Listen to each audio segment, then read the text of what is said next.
Chapter 362. The children of the courtyard could also be considered a characteristic of Huaxia. In the past, the units had to allocate houses and everyone in the unit lived together. Everyone saw each other all day long and their children would naturally play together since they were young. They were the so-called childhood sweethearts. Of course, it would be fine if it was an ordinary unit. The children of the courtyard that people talked about were mostly the children of high-ranking cadres. Their parents either held important positions in various ministries or were cadres above the regimental level. These children grew up together since they were young. There was a clear distinction between who could play with whom and who could oppose whom. In addition, because they had seen a lot since they were young, the children of the courtyard were usually more mature. In this regard, Chunshi had to hesitate. If he put Nian among these children, for her growth, was it good or bad? However, after thinking about it, Chunshi still felt relieved. After all, these children had received different education since they were young and there were more restrictions in various aspects. If he really wanted to compare, it might be easier to get along with them than children from ordinary families. In short, he would give it a try first. If Nian was unhappy, he would find another place for her. While thinking, Chunshi led the 3 children into the school. Today was the registration day. The main purpose was to help the children adapt to the environment of the kindergarten. It was not official enrollment yet. Therefore, after Chunshi filled in the form, he led the 3 children to the classroom under the guidance of the teacher. Since the school was so famous, there must be some skills in the background. Chunshi glanced casually and found that there seemed to be more teachers in the school than there were parents. There were main class teachers, assistant class teachers, auxiliary class teachers, life teachers, care and health teachers. There was everything. Along the way, regardless of whether they knew each other, the teachers were very kind and greeted the 3 children. Those who did not know would think that they were eating heideleo. Under the guidance of the teacher, they quickly arrived at the big classroom.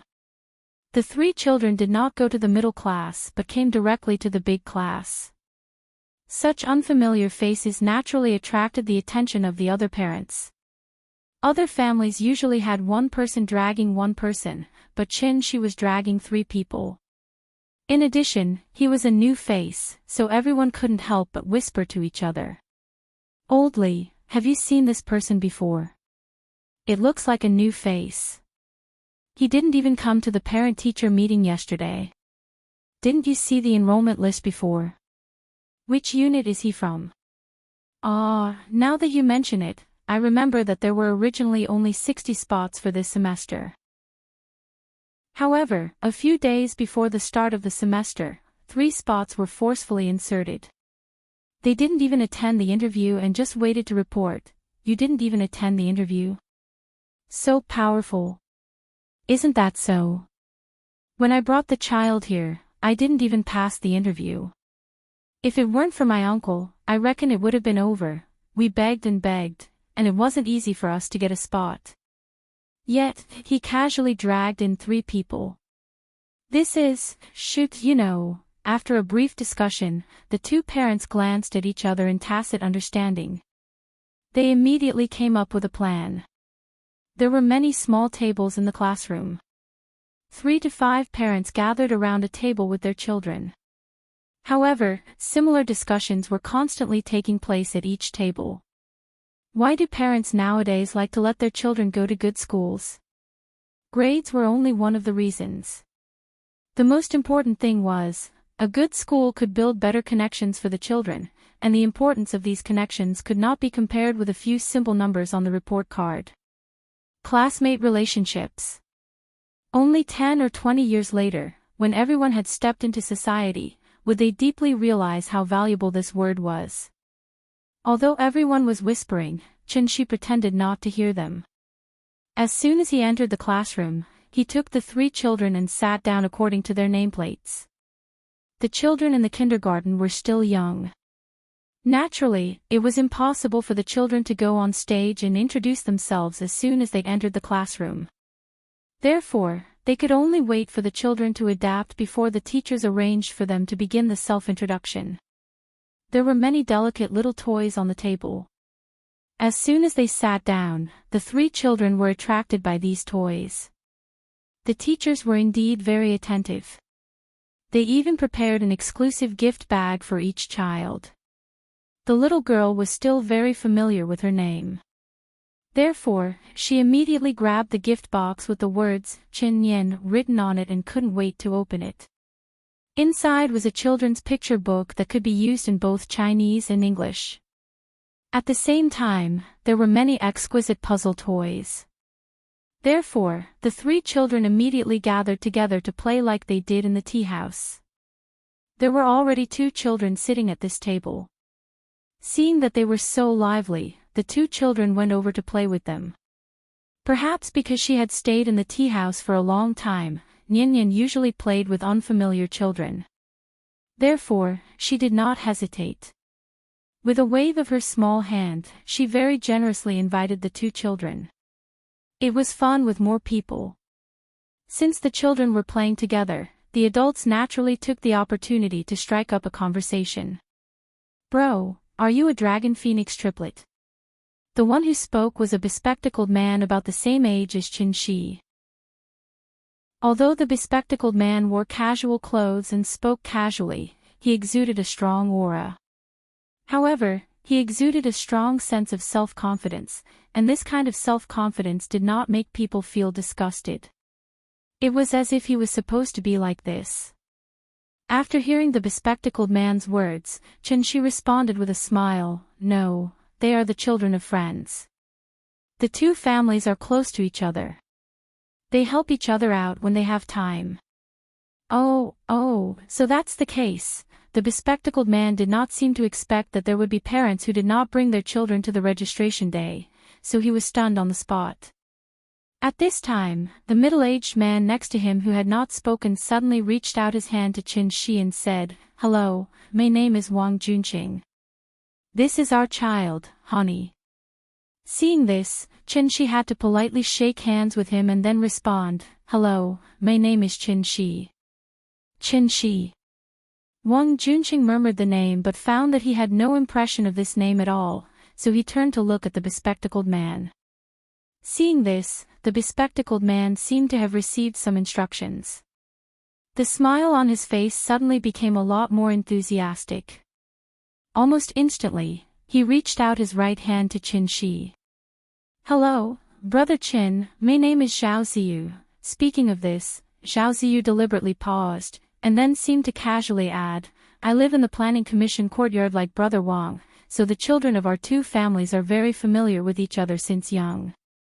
Generally, we don't play with other children. I didn't expect to get together with your child so quickly today. It seems that they really hit it off. He's just a kid. He can play with anyone." The bespectacled man's words had a deeper meaning, but Qin Shi did not seem to understand. After responding lightly, he did not speak anymore. One must know that the courtyard was also divided into different grades. The Planning Commission courtyard was the highest grade courtyard in the entire Huaxia. It was not because of external factors such as geography, environment, living conditions, etc., but because a total of more than 200 top bosses walked out of this courtyard. Any one of them was enough to make Huaxia tremble. The reason why the bespectacled man deliberately revealed to Qin Shi was that he really could not understand Qin Shi's background, so he wanted to show his cards. If Qin Shi's identity was at this level, then everyone could talk happily. If he couldn't reach it, there are so many seats, please change to another one. In fact, the courtyard was a circle. Chapter 363. After the bespectacled man explained everything to Qin Shi, he couldn't help but put on a haughty look. He was confident, but he didn't know that this confidence was meaningless in front of Qin Shi. Therefore, after Qin Shi chuckled a few times, he acted as if he didn't understand the bespectacled man's words and turned to talk to Wang Junqing about the child. In this spacious and warm classroom, he wasn't a god, nor was he Mr. Qin. He was just a child's father. Seeing that Shi didn't play by the rules, Wang Junqing couldn't figure him out for a while. However, he didn't neglect Shi because of this. Since he didn't want to talk, then he couldn't blame him for investigating on his own. Therefore, after giving the bespectacled man a look, Wang Junqing followed the topic and started chatting with Shi. If you ignored the content of their conversation, the atmosphere was similar to a business gathering. Just a few glasses of wine and there would be a harmonious atmosphere of drinking and chatting. Perhaps it was because they were accompanied by their parents, the children quickly adapted to the classroom environment, and then they began to play freely. A few of them were lively and started to clamor about going outside to play on the slide. Seeing that the atmosphere was lively enough, the teacher came to the center of the classroom and kindly asked the children to stand up one by one. Then, she guided them to start introducing themselves. It was the little girl's first time facing such a situation, so she was naturally a little embarrassed when it was her turn. Under Shi's constant encouragement, the little girl finally mustered up the courage to stand up and say timidly, My name is Chen Yan. I'm 5 years old this year. It was just a few simple words, but she stuttered as if she was stuttering. After saying that, the little girl immediately shut her mouth and stood there timidly, not knowing what to do. Very good. From today onwards, Chen Yan is a member of our big family. Come, let's welcome her together. Welcome the new student. After saying that, the teacher took the lead and applauded. When the children saw this, they followed the teacher's example and clapped while shouting, Welcome the new student. Speaking of which, this was the first time in Yan's life that she had officially integrated into a group. That strange feeling immediately made her feel a little overwhelmed, so she could only lower her head and constantly tug at the corner of her clothes with her hands. That shy and bashful look on her face was extremely adorable. After she pulled her back to her seat, the little thing slowly opened her eyes again. Then she carefully listened to each student's self-introduction, and under the guidance of the teacher, she kept applauding. It looked like she was trying to integrate herself into this new group. The little girl was already so nervous, not to mention the brothers. Of course. When it was Wenwen's self-introduction, he actually said, My name is Xia Ming. When he heard this, he corrected him, Xia, don't believe him. He's Xiaowen. Xia Ming. You. My Xia. The older brother instinctively retorted. Then, as if he suddenly came back to his senses, he couldn't help but mumble weakly, No. I'm Xia Wen, he's Xia Ming. The twins were extremely eye-catching wherever they went. When the two brothers made such a scene, all the parents present were immediately amused and laughed. The other children looked at them in confusion, they really didn't understand what was going on. How could two people in this world look exactly the same? Everyone looked at the brothers curiously. The differences in the brothers' personalities were completely on display here. The older brother, who had always been shrewd and never let himself be taken advantage of, was now blushing like a monkey's butt. The younger brother, who had always been simple and honest, was not at all timid in the face of everyone's stares.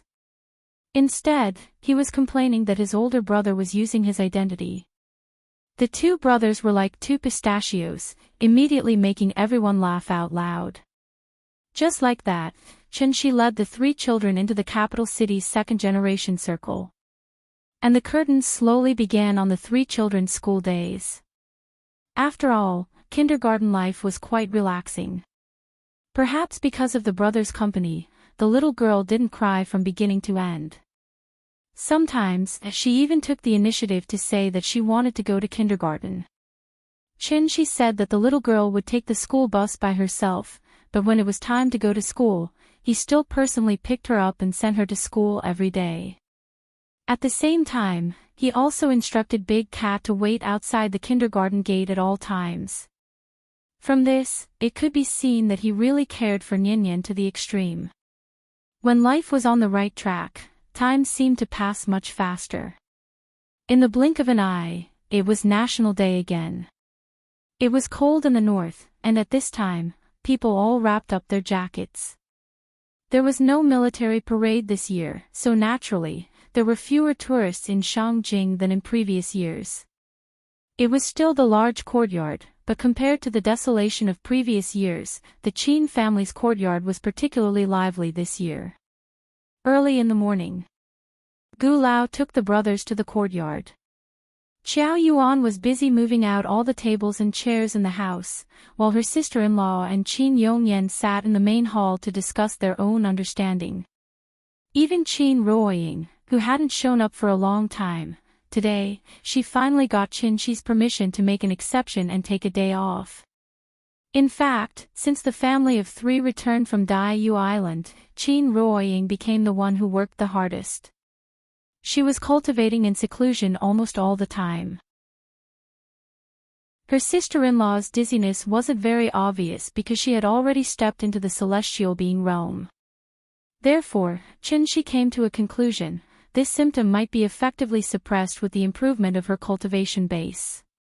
In this case, he naturally had to urge Qin Ruoying to cultivate diligently at all times. After all, he had already destroyed the Sundial Brilliance Temple. Without the blessing of 8 times the time difference, Qin Ruoying could only rely on her own efforts. Unfortunately, her talent wasn't good, so she could only work harder than ordinary people. And this was the fundamental reason why Qin Ruoying had been living in seclusion recently. Today's weather was good. The chill of early autumn was swept away by the warm sunshine. The autumn air was refreshing, and the clouds were light and the wind was light. Everything was so tranquil, just like Qin Shi's mood at the moment. The couple stood side by side on the steps of the West Wing. Looking at the 3 lively and cute little guys, the corners of their mouths couldn't help but reveal a faint smile. However, life was like a train. After arriving at this station, there was still the next station. Qin Shi wasn't even ready to welcome the next station when the train suddenly stopped here. In just a moment, the figures of his sister-in-law and Qin Yongyan suddenly appeared on the steps outside the main hall, and Qin Shi immediately held Qin Ruoying's hand. In addition to the 3 children who were still fooling around, even Gu Lao and Xiao Yuan noticed the strangeness and couldn't help but immediately look up at the sky. They saw that the sky that was still bright and beautiful just a moment ago had been shrouded by large dark clouds in the blink of an eye. It was clearly 10 o'clock in the morning, but the sky was gloomy as if night had fallen. The speed of change was simply puzzling. Why did the weather suddenly change? Gu Lao looked at the sky in surprise and immediately stood up. Then he quickly said to Xiao Yuan, "It looks like it's going to rain. Quick, let's put away the tables and chairs." However, as soon as Gu Lao's voice fell, bean-sized raindrops suddenly fell from the sky. Like a summer shower, the dense raindrops continued to fall from the sky. Almost instantly, Gu Lao and Xiao Yuan became drowned rats. And at this moment, Qin Shi, who was standing on the steps, suddenly reached his hand into the rain and then opened his palm, allowing the raindrops to constantly hit his palm. Feeling the surging spiritual energy contained in the rain, Qin Shi's brows almost instantly twisted into the shape of the Chinese character, Sichuan. What kind of shower was this? This was simply an unprecedented tide of spiritual energy. Spiritual energy liquefied, benefiting the common people. This was Chapter 364. Rain moistens all things and nourishes the common people. In this bleak and cold late autumn, a sudden downpour instantly extinguished everyone's rising spirits because of the National Day holiday. Heavy rain was always accompanied by strong winds, and this was the north. When the heavy rain came down, it immediately drenched people from top to bottom. On the streets of the capital, people hid under the eaves and shivered. Everyone was hoping that the rain would stop, but they didn't know that this rain, it was actually a blessing bestowed by God to all things. From the moment the rain started to fall, the big cat was like a clockwork doll that had been activated, running wildly in the rain. Big Head, who had always been trapped in the fish tank and couldn't go anywhere, jumped out of the fish tank like a fish leaping through the dragon gate. Then, through his own hard struggle, he finally jumped into the heavy rain. For most children, being in the rain was always a very fun thing to do, and the three little guys were no exception. At first, the brothers were a little restrained because Gu Lao was present. However, Nian Nian looked back at Qin Shi and found that her parents' attention was on the sky. She rushed into the heavy rain and then jumped around the yard with the big cat. She stepped on the water in the yard like a Peppa Pig who liked to step on mud. Her little face was full of excited smiles. The rain drenched her hair, and the line of water almost blurred her eyes, but this made her even happier. Under the constant urging of the little guy, the brothers finally couldn't resist the temptation. The two glanced at Gu Lao, who had just rushed up the steps to hide from the rain, and then jumped into the heavy rain like a wisp of smoke. In the heavy rain in the yard, the three little guys laughed happily. At this time, Gu Lao suddenly came back to his senses. But when he was about to scold the brothers, Qin Shi's voice suddenly sounded in his ear. "Let them play for a while. A little rain won't be a problem. There's heating at home. If it's cold, they'll know to come back." Seeing how happy the three children were, coupled with Qin Shi's persuasion, Gu Lao's lips moved a few times, but in the end, he didn't interrupt them. The heavy rain poured down, washing away the hustle and bustle of the entire city. It was as if the only sound left in the world was the sound of the rain. It was a feast and a carnival. Under Qin Shi's signal, Qin Ruoying also walked into the heavy rain step by step. Shangjing rarely rained, so there was a lot of dust and impurities accumulated in the clouds. When it landed on one's body, there was a sticky feeling. But today's rain was different. Although it was a little cold, the rainwater was exceptionally clear and pure, giving people a comfortable feeling all over their bodies. Spiritual energy turned into rain. Even for Qin Shi, this was the first time he had seen such a situation. For a moment, he couldn't help but walk into the rain and began to wantonly plunder the spiritual energy. Rain after a long drought is truly a blessing in life. However, just when everyone was celebrating because of the rain, Qin Ruoying suddenly felt her legs go soft and she staggered. If Qin Shi hadn't caught her in time, she would have fallen into the puddles on the ground. "Ying. What's wrong?" "My head is a little dizzy." Qin Ruoying covered her forehead. Her originally rosy face was stained with a layer of white frost, looking as if she was sick. At this time, Qin Shuiqing also seemed to feel something, and couldn't help but blurt out to Qin Shi, "It's here again, that feeling." After saying that, even she covered her forehead with a look of discomfort. Qin Shuiqing was already a celestial, but even she was so uncomfortable, one could imagine what kind of experience Qin Ruoying was experiencing at this moment. Qin Shi nervously supported Qin Ruoying, and at the same time constantly poured his true essence into her, trying to ease her symptoms. Why? Why did she feel dizzy? Qin Shi seriously considered all the possibilities. Suddenly, a thought flashed through Qin Shi's mind. It wasn't the first time Qin Ruoying felt dizzy. Whenever this happened, it must be when the tide of spiritual energy was surging. Was it because of the tide of spiritual energy? It obviously wasn't. The spiritual energy of heaven and earth was always the most important thing to cultivators, so how could it cause discomfort? Since natural factors were ruled out, only man-made factors were left. In addition to the information he had obtained on Dayu Island, Qin Shi could almost conclude that this definitely had something to do with the sky-bearing technique and the floating dawn mirror. If he guessed correctly, such a huge tide of spiritual energy had appeared on Earth, so the people behind the Divine Gate wanted to use it to open the Divine Gate. But because he had already destroyed the 5 holy temples, the Divine Gate hadn't been opened.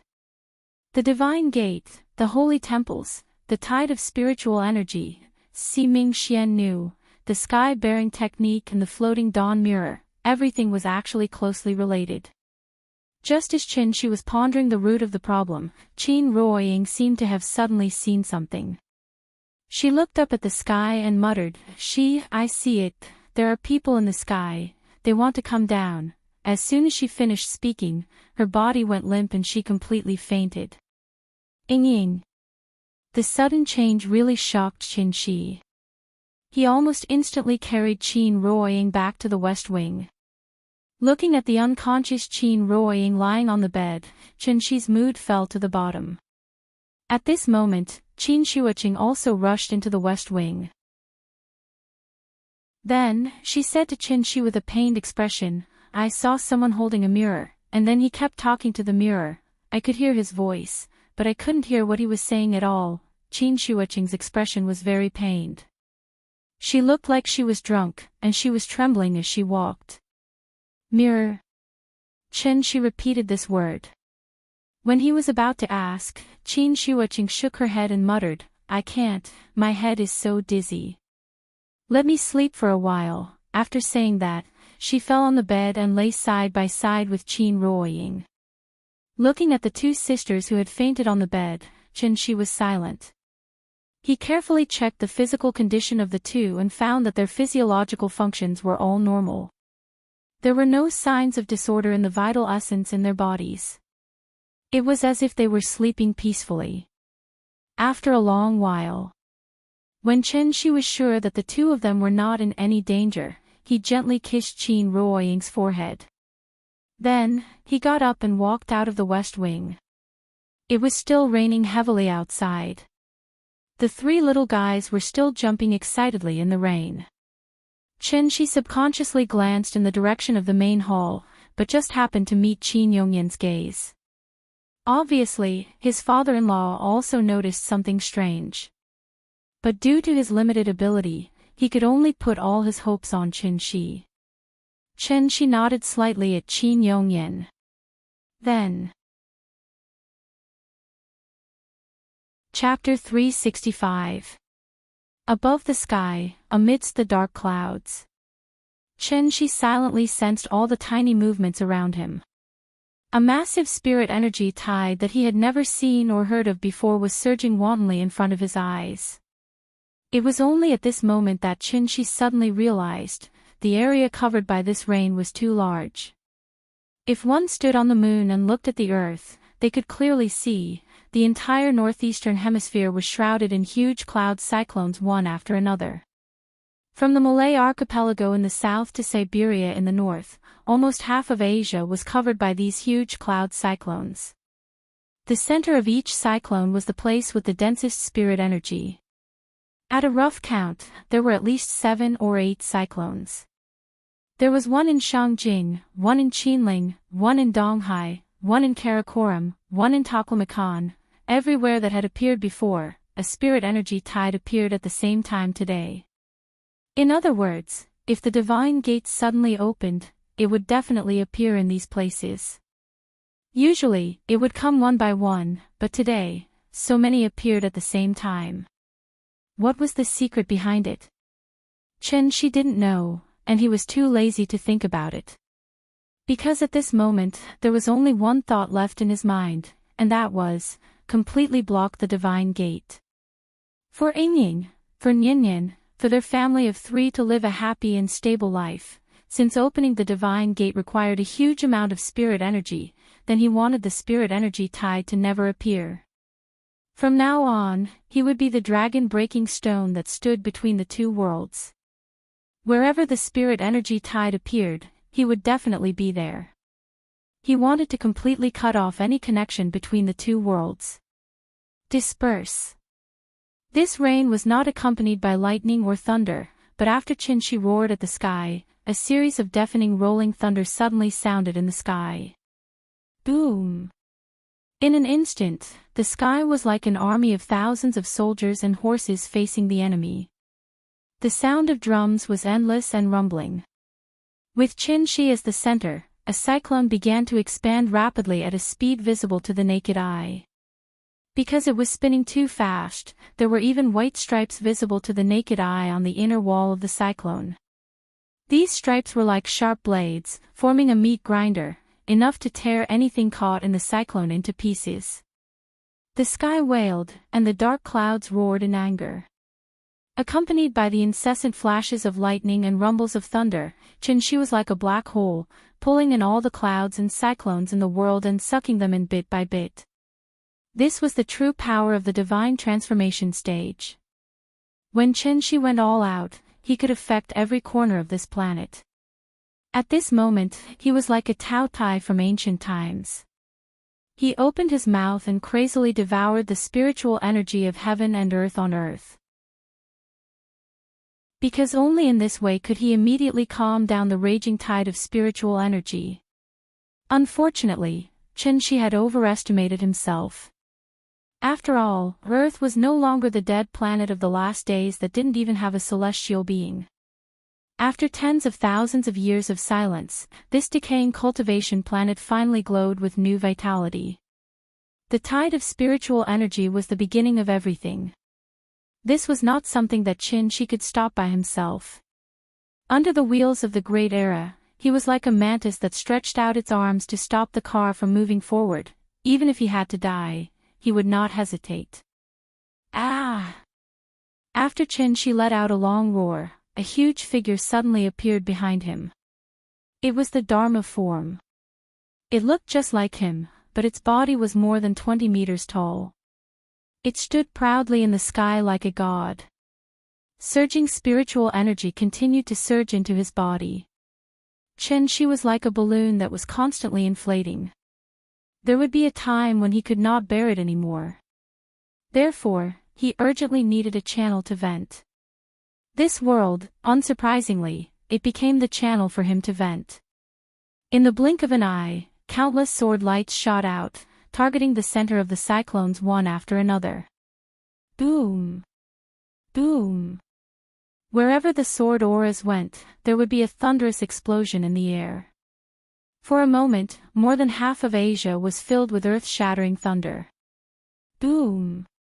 Boom! The sword auras covered 30,000 miles, and one sword aura chilled 19 continents. If the heavens were in my way, I would smash the heavens. If the earth was in my way, I would flatten the earth. Chenxi crazily grasped the spiritual energy of heaven and earth while constantly detonating the center of the cyclones with the sword auras, trying to stop the tide from surging at the root.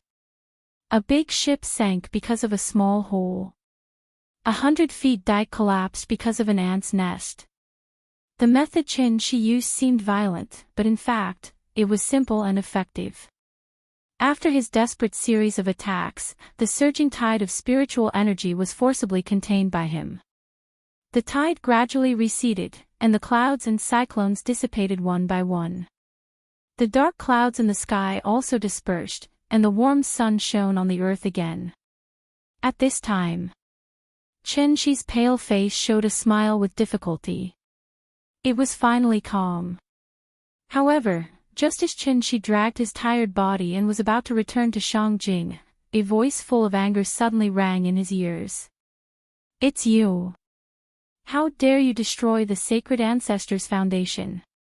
You're blocking my way to Tiandu. Hateful, hateful, hateful." This person's tone was filled with incomparable resentment, as if he had a grudge against Chenxi for killing his father and stealing his wife. In the 3 hateful words in a row, there was an undisguised killing intent. This enmity was absolutely irreconcilable. After hearing this voice, Chenxi was a little confused for a moment. Because this voice came out of nowhere, intermittent, and sounded a little strange, as if a voice changer was turned on, causing the voice to be distorted. However, Chenxi still understood this person's words. In this regard, Chenxi was unexpectedly mischievous. He imitated Fang Tangjing in the 9th grade Sesame official and shouted towards the sky with a cheeky face, not satisfied. "Come and hit me, come and hit me." As he spoke, he twisted and turned in the air proudly. In fact, Chenxi wasn't sure if the other party could hear his ridicule. Since the other party couldn't pass through the void and directly pressed him to the ground and beat him up, then this person definitely couldn't be the Tai Ching sacred ancestor. This person's cultivation was probably about the same as his, but the other party had touched the threshold of the word void, so he could directly talk to him from the great world. You little thief. I'm so angry. Today, I swear that when the generals of Tiandu return, it will be the time to tear you into pieces. Remember this. Hearing this, Qinshi laughed disdainfully. Immediately after, he acted out of character and directly raised his middle finger towards the sky. At the same time, he didn't forget to ridicule. Remember this, my ass. Obviously, that person was so angry that he couldn't speak, so he could only let out a roar of anger and helplessness. However, at this moment, the last cloud cyclone completely dissipated. The tide of spirit qi receded. That person's voice stopped abruptly, as if it had never appeared. Everything returned to silence. Qinshi immediately withdrew the smile on his face. Chapter 366. This sudden thunderstorm also cooled down the excitement of the National Day celebration. As soon as Qinshi stepped through the Chuihua gate, the little fellow, who was playing hide-and-seek with the two brothers in the yard, focused on him. Then, the little thing's eyes immediately lit up. Papa! Where did you go? As she spoke, she ran excitedly to Qinshi. The cute way she ran looked like a puppy at home. When she saw her owner come back, she would enthusiastically rush up and wag her tail. Of course, Nian Nian was not a puppy. She was the most precious treasure in the world. Papa just went out because he had something to do. How was it? Did you have fun? Yes. I like the rain. It's fun. What's fun? Look at your clothes. They're soaking wet. Don't you feel cold? Hearing this, the little thing immediately shook her head like a rattledrum, and then said with certainty, not cold. You're really not cold. Not cold. Looking at the little fellow's resolute look, it seemed that she really did not feel cold. However, as soon as the little fellow's voice fell, a cold wind suddenly blew over from nowhere. Her clothes were already a little wet, and after being blown by the cold wind, she could not help but shiver.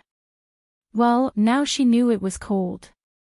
The little fellow subconsciously pressed her body close to Qinshi's chest, and then could not help but whisper, "It seems a little cold. It's good that you know it's cold. Don't play outside for too long when it rains, or the cold air will get into your body and make you sick. If you get sick, you have to take very bitter medicine. Do you understand?" Understood. The little fellow had not taken medicine for a long time. But when Qinshi mentioned the word medicine, she immediately recalled the bitter feeling, and her little nose wrinkled. Let's go take a shower and change clothes.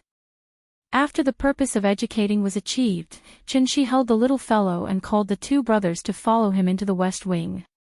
As soon as she entered the door, the little fellow saw Qin Ruoying and Qin Shuoqing lying on the bed, so she immediately warned them in a low voice, "Shu. Mama is sleeping. Don't disturb her." All right, the two brothers nodded in unison, then tiptoed into the bathroom. After all, Nian Nian was a girl. Qinshi naturally couldn't let her take a bath with the two brothers, so he had to wash the two brothers first before it was the little fellow's turn. Although Qinshi's mood wasn't very good at the moment, but when facing the three children, he still showed enough patience. Even though the two brothers were very naughty when they were bathing, Qinshi did not vent his anger on them. Children were always carefree. No matter what the situation was, happiness would always be the first thing in their hearts. Therefore, more than half an hour had passed by the time Qinshi helped the three little fellows wash up, and their clothes were dried by Qinshi with Qinshi. Okay, go out and play. Wait, what do you want to eat tonight? Dad will make it for you later. Braised pork ribs. After casually throwing out such a sentence, the little fellow hurriedly ran out of the west wing. Okay, got it. After Chen Shi responded with a smile, he slowly walked to Chen Ruoying's side.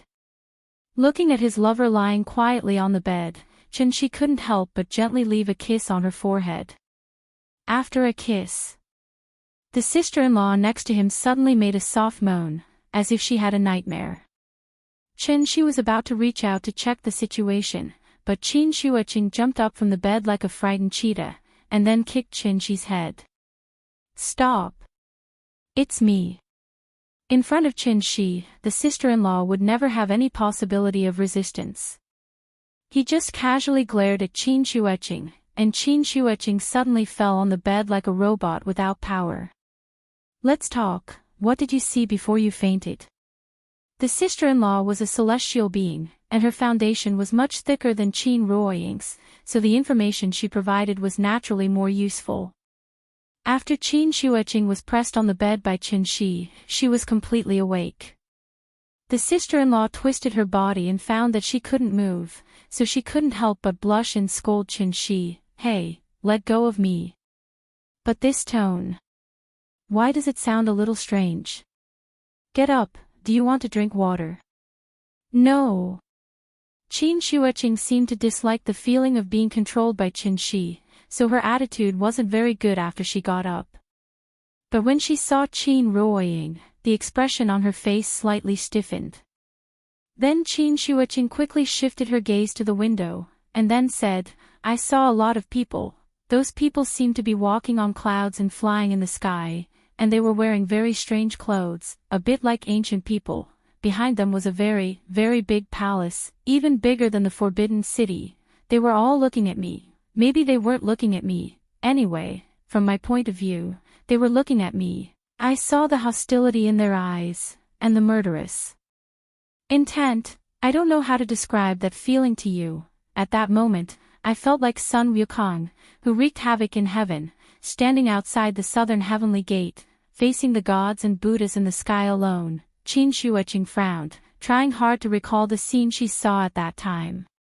When Chen Shi heard this last sentence, the corner of his mouth suddenly hooked up into a shallow arc. "They weren't looking at you, they were looking at me." "Looking at you? Why would they look at you?" After hearing Chen Shi's words, Qin Shuoqing shifted her gaze to him. She was really confused now, and really didn't understand the situation. Why did she suddenly faint? The people she saw in the dream, who exactly were they? His sister-in-law was confused, but Chen Shi had no intention of explaining. He leaned over and touched Qin Ruoying's cheek, then immediately got up and walked straight out of the door. "I'm going out first. If she wakes up early, remember to tell her I'll be back soon." Qin Shuoqing felt that something was wrong with Chen Shi, and suddenly couldn't help but blurt out, "Wait. Where are you going?" Chen Shi stopped in his tracks.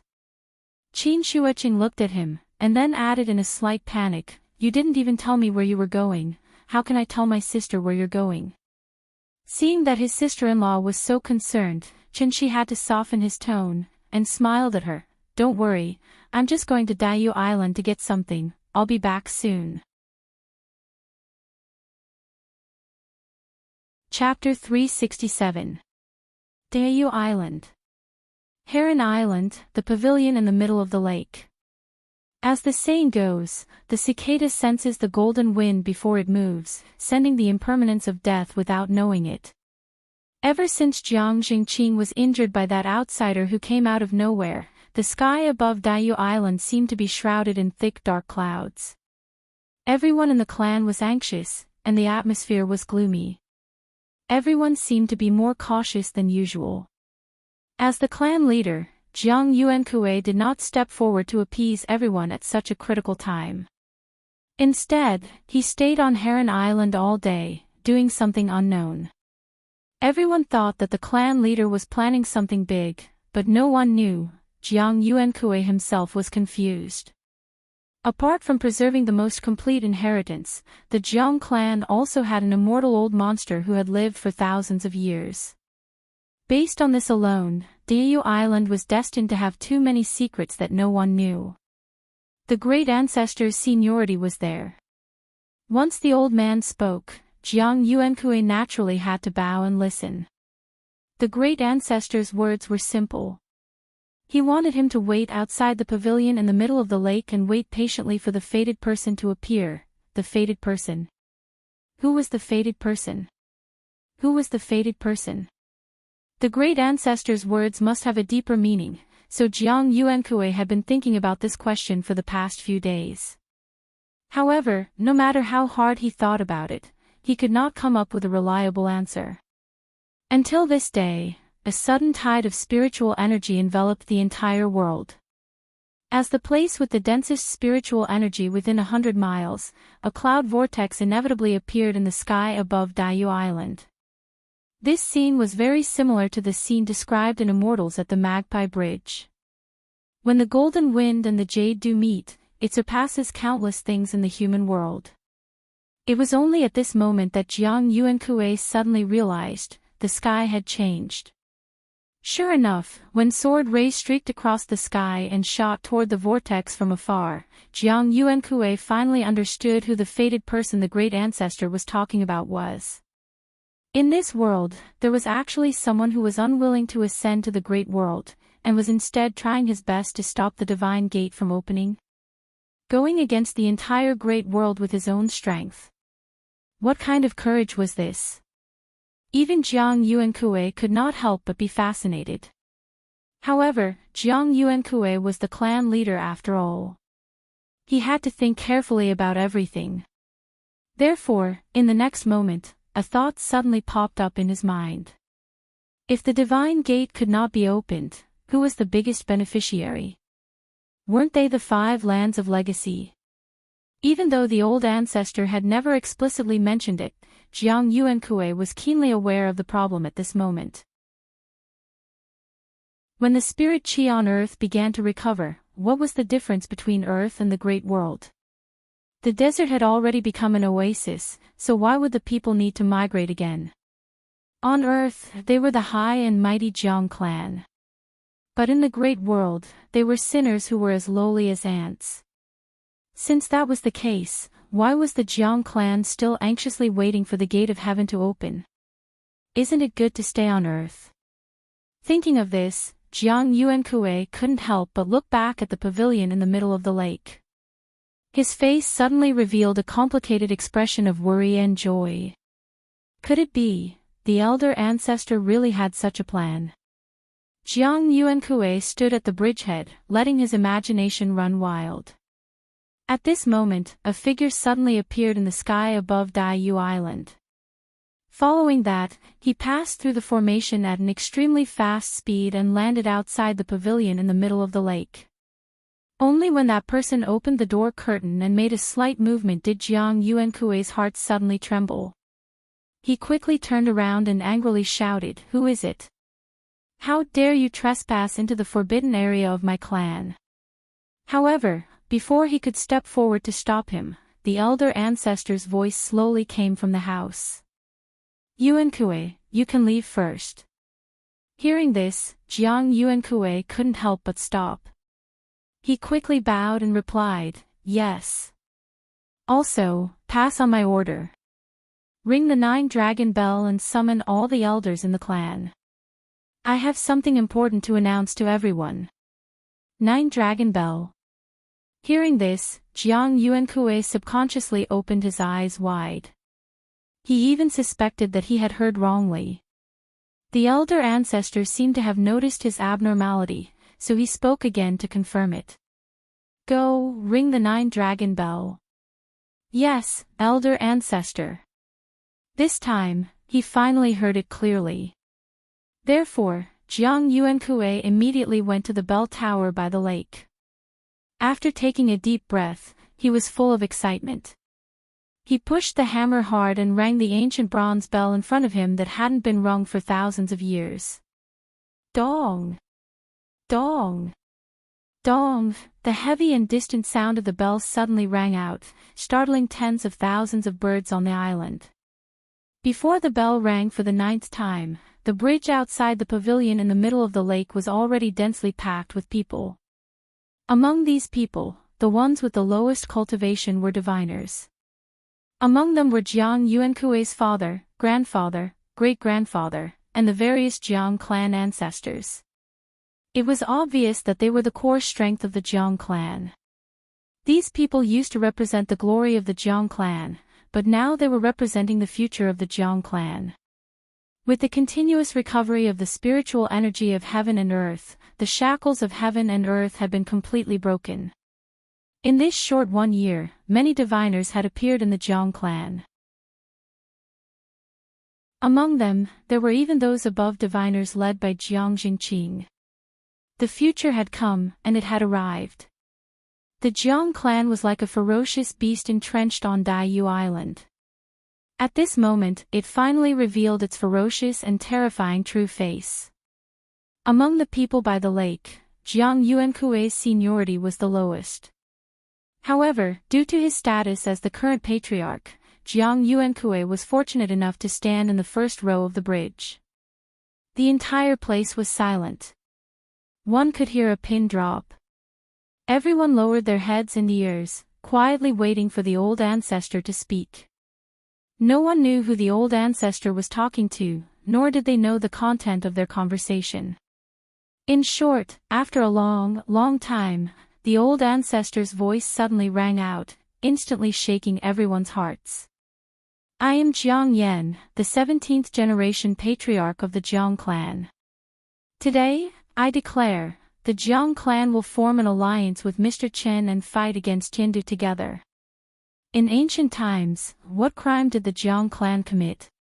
But the divine ancestor, for his own selfish reasons, listed our Jiang clan as sinners and suffered the pain of being trapped for 10,000 years. However, there is no need for such a crime. Today, we will follow Mr. Chen to expel the heavenly gate and break off Tiandu's path of retreat in order to protect our homeland. This is to inherit the legacy of our ancestors, where righteousness lies. All the clansmen of the Jiang clan should take this as their responsibility. Everyone knows this. This sudden declaration of war instantly stupefied all of the Jiang clan clansmen present. The old ancestor wanted to crusade against Tiandu. Didn't the clan often offer sacrifices and pray for Tiandu to open a door so that the clansmen could ascend to the great world? Why did he suddenly want to rebel and go against Tiandu with the banner of Tiandu? Perhaps because the news came too suddenly, everyone was unable to accept it for a while. Many hot-tempered clansmen risked disobeying the old ancestor and kept asking why in a loud voice. One had to know that the great world was the immortal world that everyone dreamed of. What was the purpose of a person's life? If it weren't for the limited conditions on earth, how could they be trapped in the heavenly realm? Only by going to the great world would they have the possibility of continuing to break through. Only by going to the great world and improving their realm could they live for another 100, 200, or even 1,000 years. Everyone had long had enough of being unable to break through because of the shackles of heaven and earth.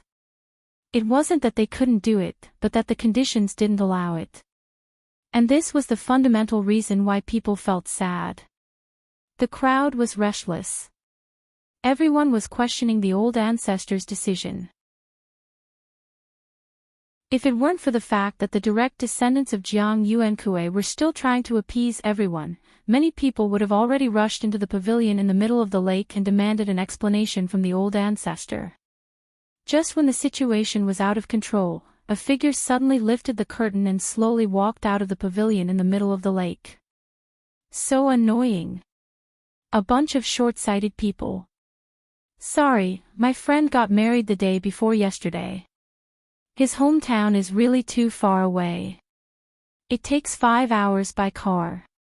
When he gets there, he has to help out in all kinds of ways. He's really exhausted. I started to sleep when I got home last night. I'm finally full of energy today. I hope everyone can forgive me. Chapter 368. A hint of surprise flashed across everyone's faces when they saw the young man who suddenly walked out of the pavilion in the middle of the lake. It was true that cultivators could retain their youth forever and even regain their youthful vigor, but this was based on a strong foundation of cultivation. The person in front of them looked so young, which meant he was either a young man who was still wet behind the ears or an old man who had been through a lot. The former was almost impossible, so only the latter was left. Is this the Mr. Chen who injured Jingqing? I think so. I was a little late that day. When I got there, the elder ancestor had already asked him to move to Heron Island, so I only saw his back, but looking at this figure, this should be Mr. Chen without a doubt. I heard that Jingqing couldn't even take one hit from this person. Is this true? Yes, Jingqing probably underestimated his opponent. After all, he just broke through to the above divinity stage, so it's inevitable that he's a little impetuous. Based on Mr. Chen's previous battle record, this person should have already stepped into the above divinity stage. It makes sense that he could easily defeat Jingqing. I see. Everyone whispered to each other. At the same time, they had their own thoughts, but no one expressed them. Everyone heard the elder ancestor's words, but whether they agreed or not was another matter. Forming an alliance with Mr. Chen to fight against Heaven Capital? Putting aside the fact that Mr. Chen dared to make an enemy out of Heaven Capital, just the Jiang clan alone, could it really be that they could wrestle with the ancient cultivators in the Great World? Any random divine general who came out of the Divine Gate could probably clean up Daiyu Island from top to bottom. In fact, even Chen Shi felt that this was a little unbelievable. He had only come to ask the elder ancestor for the 500-year-old ginseng flower, hoping to use it to heal the internal injuries on his body. But he did not expect, when the elder ancestor confirmed that he was the one who defeated this rare spirit tide, he immediately expressed that he wanted to form an alliance with him to stop the Divine Gate from opening. What was going on? After thinking about it seriously, Chen Shi finally understood the elder ancestor's intentions. On Earth, the Jiang clan was one of the 5 great lands of heritage respected by everyone. But in the Great World, the Jiang clan was the descendant of a sinner who didn't even have the qualifications to enter the sect. It was a very simple multiple-choice question, wasn't it? However, due to the slave nature of his subconscious mind, even Chen Shi felt that going against the Great World was simply courting death. Instead, it was this old man who had lived for over 1,000 years who saw through the essence of it at a glance and made the most correct choice. Blocking the heavenly gate and separating the two realms. Only in this way would the Jiang clan truly welcome its own glory. But unfortunately, the truth is always in the hands of the minority. Chen Shi stood at the head of the bridge and silently sized up the people in front of him. However, these people were looking at him with hostile gazes. Chen Shi didn't have any reaction to this. Because he knew, someone would stand up for him. As expected. Just as the crowd was discussing animatedly, a stern shout exploded in everyone's ears like a sudden clap of thunder. Lonesome. A bunch of short-sighted people. If it weren't for the fact that I already have half a foot in the yellow spring, why would I place such high hopes on you people? This old man has lived for over 1,000 years and has long seen the change of dynasties and the change of masters of mountains and rivers. You people count on the heavenly gate to ascend, but the heavenly gate hasn't opened for a long time. Now that it opens again and again, you people don't reflect on the deeper meaning behind it. Instead, you are like hungry dogs begging for food, wishing that you could ascend immediately. Those who have such thoughts are truly ignorant, short-sighted, unable to distinguish right from wrong, and causing harm in the evening. This old man stands here today to tell you all, misfortune is a blessing in disguise, and a blessing in disguise. Thousands of years have passed, and circumstances have changed with the passage of time. China has been restored, and the spiritual energy is torrential.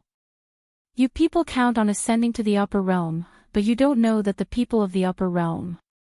I also want to return to the divine great land and fight against you all. As soon as these words came out, everyone was shocked. The ancient cultivators were coming back. Why? Why? Wasn't it because the great world was just a crack in the depths of the universe? Therefore, there was actually a fundamental difference between it and Earth. Earth was a planet with life, a holy land for cultivation. Even if there was a period of time when the spirit chi was weak, this situation was only temporary. However, this short period of time might be very long for humans. It could be thousands of years, or tens of thousands of years, or even hundreds of thousands of years, or even millions of years. But for a planet with a lifespan of 10 billion years, 1 million years was too short, and 10 million years was too short. Even 100 million years only occupied 1% of its lifespan. And the Great World? It was just a crack in the void, and it might suddenly close one day. Without the constant support of a planet with life, no matter how rich the spiritual energy in the Great World was, there would be a day when it would be exhausted. They were both spiritual energy, but one was a renewable resource, and the other was a non-renewable resource. The difference between the two was like heaven and earth.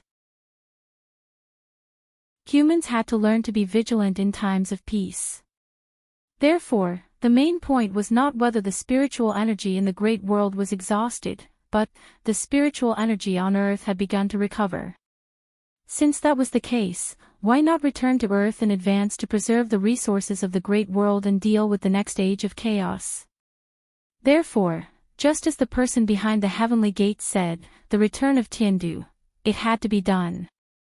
The reason why the old man was able to see through this before Qin Shi was because his thoughts were different from hers. Qin Shi only wanted a family of 3 to live a peaceful life, while the old man wanted to take advantage of the situation and rise up in response to the heavens, thereby changing the fate of the Jiang family in one fell swoop. If they could really cut off the connection between the two worlds, then from now on, the Jiang family would be the most powerful legacy force in the world. Tens of thousands of years of accumulation, it was time to welcome the day when it would explode. Perhaps because there was an outsider like Qin Shi present, the old man's lecture did not last for too long, and many of his words were not that straightforward. However, since he had already flipped out, naturally, no one dared to jump out and question him. The scene quickly quieted down, and everyone lowered their heads, pretending to be docile. A gentle breeze blew, ruffling the calm surface of the lake. After a long while, the old man's voice sounded again. Yuan Kuei, pass on my command, open the seal, pluck the Adumbra flower, and give it to Mr. Qin. Ah! Jiang Yuan Kuei was stunned for a moment, somewhat doubting whether he had heard wrongly. The Adumbra flower. As long as one was a member of the Jiang family, there was not a single person who had not imagined that they would be the fated person for this flower. Jiang Jingqing had dared to force Jiang Yuan Kuei to hand over the Adumbra flower during the clan's sacrifice ceremony because he had relied on his cultivation above the heavenly man level and was certain that the elder ancestor would not do anything to him. After all, one should not let one's own fertile water flow into one's own fields. But now, the elder ancestor wanted to give this rare flower to an outsider. Could it be that he had heard wrongly? Jiang Yuan Kuei was completely dumbfounded, so after hearing the old man's words, he still stood in the same spot, unmoving. However, before the Jiang family members present could voice their doubts, the old man's voice rang out again. Ancestor Yushan left behind this Adumbra flower before he ascended, and left a prophecy. This flower belongs to the fated person. Since the fated person has already been found, then it's time to pluck this flower. Go, pass on my command, give the Adumbra flower to Mr. Qin. Chapter 369. The Adumbra flower. Upon hearing these words, even Qin Shi couldn't help but reveal an astonished expression. He really didn't expect that the Adumbra flower would exist on Earth. The words of the Adumbra flower were auspicious. It only appeared once every 3,000 years and was a heavenly flower that didn't exist in this world. But in reality, the Adumbra flower's seedlings weren't very rare. What was truly rare was its 3,000-year flowering period. A whole 3,000 years. One had to know that with Qin Shi's current cultivation, he could barely live for 2,000 years. But this Adumbra flower needed 3,000 years of cultivation before it could fully mature and bloom. Just based on this growth period alone, it was destined that this strange flower would have extraordinary effects. According to the rumors in the pugilistic world, even if an ordinary person consumed this flower, he or she would be able to become an immortal and ascend to the heavens. He or she would immediately live as long as the heavens and the earth and be as old as the sun and moon. Of course, this was just an unreliable rumor. When Chen-shi was in the heavenly spiral continent, he had heard that a mature Adumbra flower had appeared in the north. During that time, countless immortal cultivators rushed to the north almost every day in an attempt to obtain this flower. This flower was like a food shortage on an isolated island. Naturally, it would attract the attention of countless wild beasts. But there was only one Adumbra flower, but tens of thousands of immortal cultivators had participated in the fight for it. Naturally, a bloodbath had begun because of this. Countless people had paid the price with their lives. More than half of the north had become a living hell, a furnace of flesh and blood. So much so that even after this incident had died down, the words, Adumbra flower, could still cause people's expressions to change. With Chen-shi's personality, he naturally didn't want to participate in this kind of fight. But this didn't mean that he wasn't interested in the Adumbra flower. If the ancient records were correct, this flower was a rare treasure. It had the miraculous effect of nourishing one's golden core and nourishing one's soul. If an ordinary person consumed it, they could even complete a transformation in an extremely short amount of time and condense a golden core. What kind of concept was this? A golden core. A lifespan of 500 years.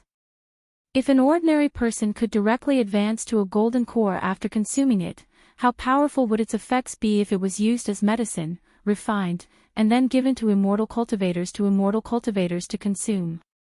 When he thought of this, Chen-shi suddenly felt a sense of excitement. However, this feeling was not for himself, but for Qin Ruoying, who was still lying in bed. After all, as a qualified husband, he could only use the iPhone 8 that his wife had exchanged for if she had switched to the iPhone 10. The logic was that simple.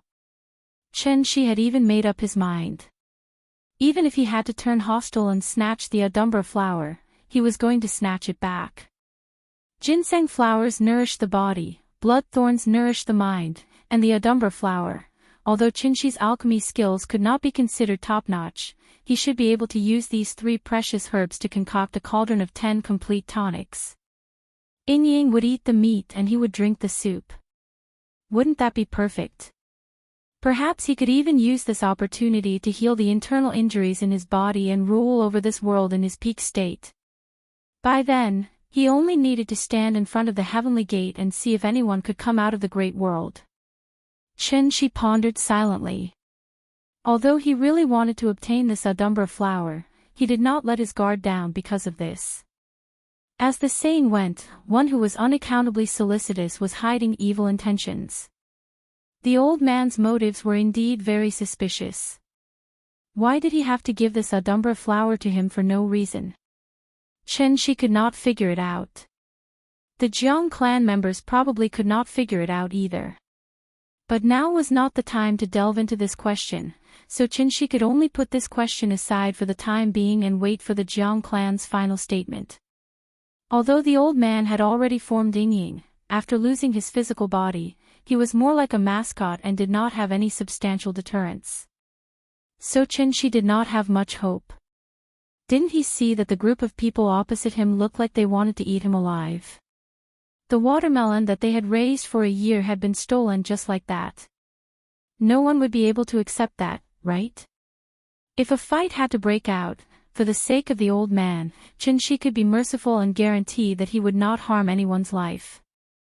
Chen-shi was prepared to fight, but the development of the situation was somewhat beyond his expectations.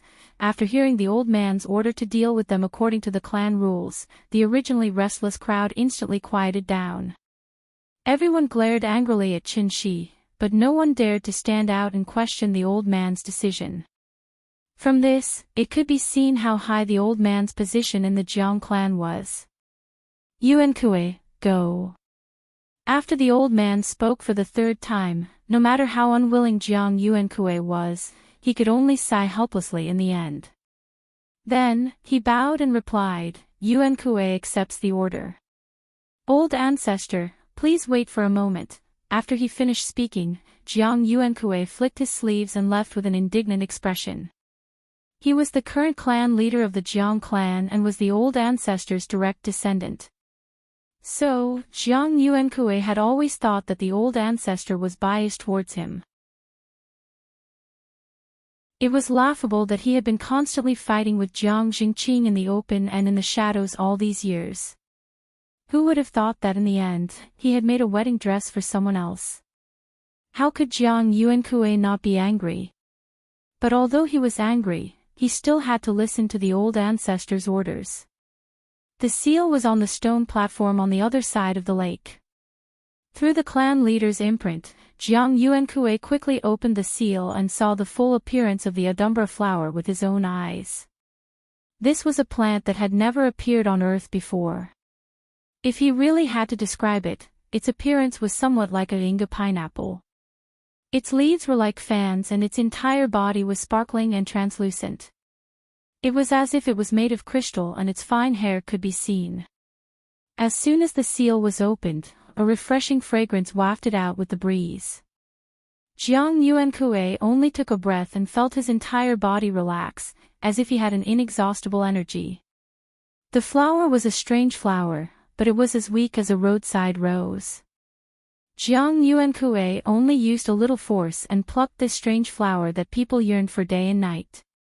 It was unknown if it was because the desire in his heart was too strong, but after Jiang Yuankui plucked the Adumbra flower, he forgot himself and put it on the tip of his nose to sniff it. As the eldest son of the direct descendant, Jiang Fengyan naturally had to stay by Jiang Yuankui's side. At this moment, he saw that Jiang Yuankui was in a daze after receiving the flower, so he could not help but remind him, "Father, the seal is not closed yet.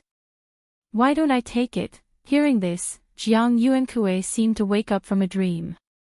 He looked at the pavilion in the middle of the lake with a flustered expression, then said in a slightly embarrassed manner, "Ahem. Go, I'll close the seal. You go and present this flower to Mr. Qin." After he finished speaking, Jiang Yuankui carefully handed the Adumbra flower to Jiang Fengyan. At this moment, the father and son's expressions were like torchbearers passing the Olympic flame. They looked exceptionally serious. However, the next moment, something unexpected happened. After Jiang Fengyan received the Adumbra flower, he seemed to have gone crazy. He took off running in the opposite direction. This unexpected change stunned Jiang Yuankui for a moment.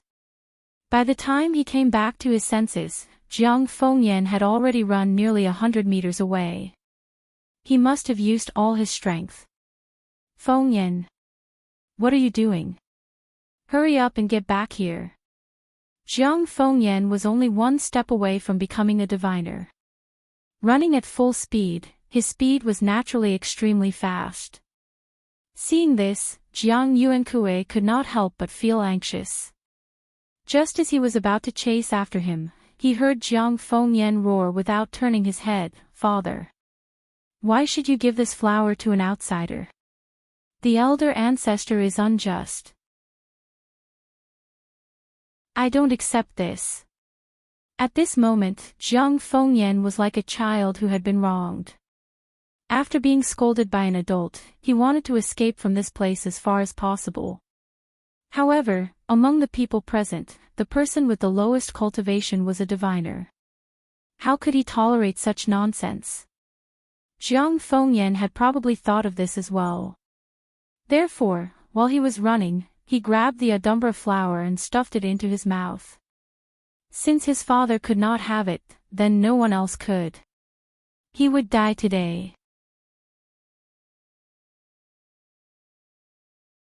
Chapter 370. People were always greedy. The so-called 5 poisonous hearts of Buddhism: greed, anger, stupidity, hesitation, and doubt. In ancient books, it was often mentioned that lust was the leader of all evils, but this lust did not refer to sex, but to indulge and indulge without restraint, which was also greed. That is, the source of all evils. Greed was the leader of all evils. Greed, in fact, was the root of all troubles. Could it be that Jiang Fengyan really took the Adumbra flower because he refused to accept the decision of the ancestor? People often said, even if you have money, you need to be alive to spend it. But this Adumbra flower was a rare treasure that could not be bought with money. And the most important point was, this flower was easy to take, and one only needed to open their mouth and swallow the flower, and it would immediately take effect. In the face of such a strong temptation, even someone with a firm heart like Jiang Yuankue could not help but feel greedy, let alone Jiang Fengyan, a young man who was still wet behind the ears. Therefore, Jiang Fengyan decided to gamble with his little life. As long as he cooked the rice, the ancestor should not do anything to him because he was the eldest son of the direct line of descent. No matter what, Jiang Fengyan was still a pure-blooded Jiang clansman. Even if he took the Adumbra flower, it would just flow to his family's field. It had to be said that Jiang Fengyan was indeed very bold. But he neglected the most important question, and that was, how far could he run? When he was caught, would he be able to successfully swallow this Adumbra flower? Jiang Fengyan overestimated his speed and greatly underestimated the pursuit he would face. In fact, the moment Jiang Fengyan ran away, Chen Shi had already noticed something was wrong. The reason why he did not immediately take action was actually because he wanted to see if they could solve this problem on their own for the sake of the old man. After all, he was just a guest who came to visit. How could a guest go to the kitchen to serve dishes by himself? Based on this consideration, Chen Shi did not stop Jiang Fengyan. However, the Jiang clan members present seemed to have been struck dumb by this sudden turn of events. After a long while, a few people came back to their senses first, and then directly set off to chase. The speed of running was naturally not as fast as the speed of flying. But, Jiang Fengyan never thought of running away. He only wanted to use this opportunity to stall for time so that he could successfully swallow the entire Adumbra flower.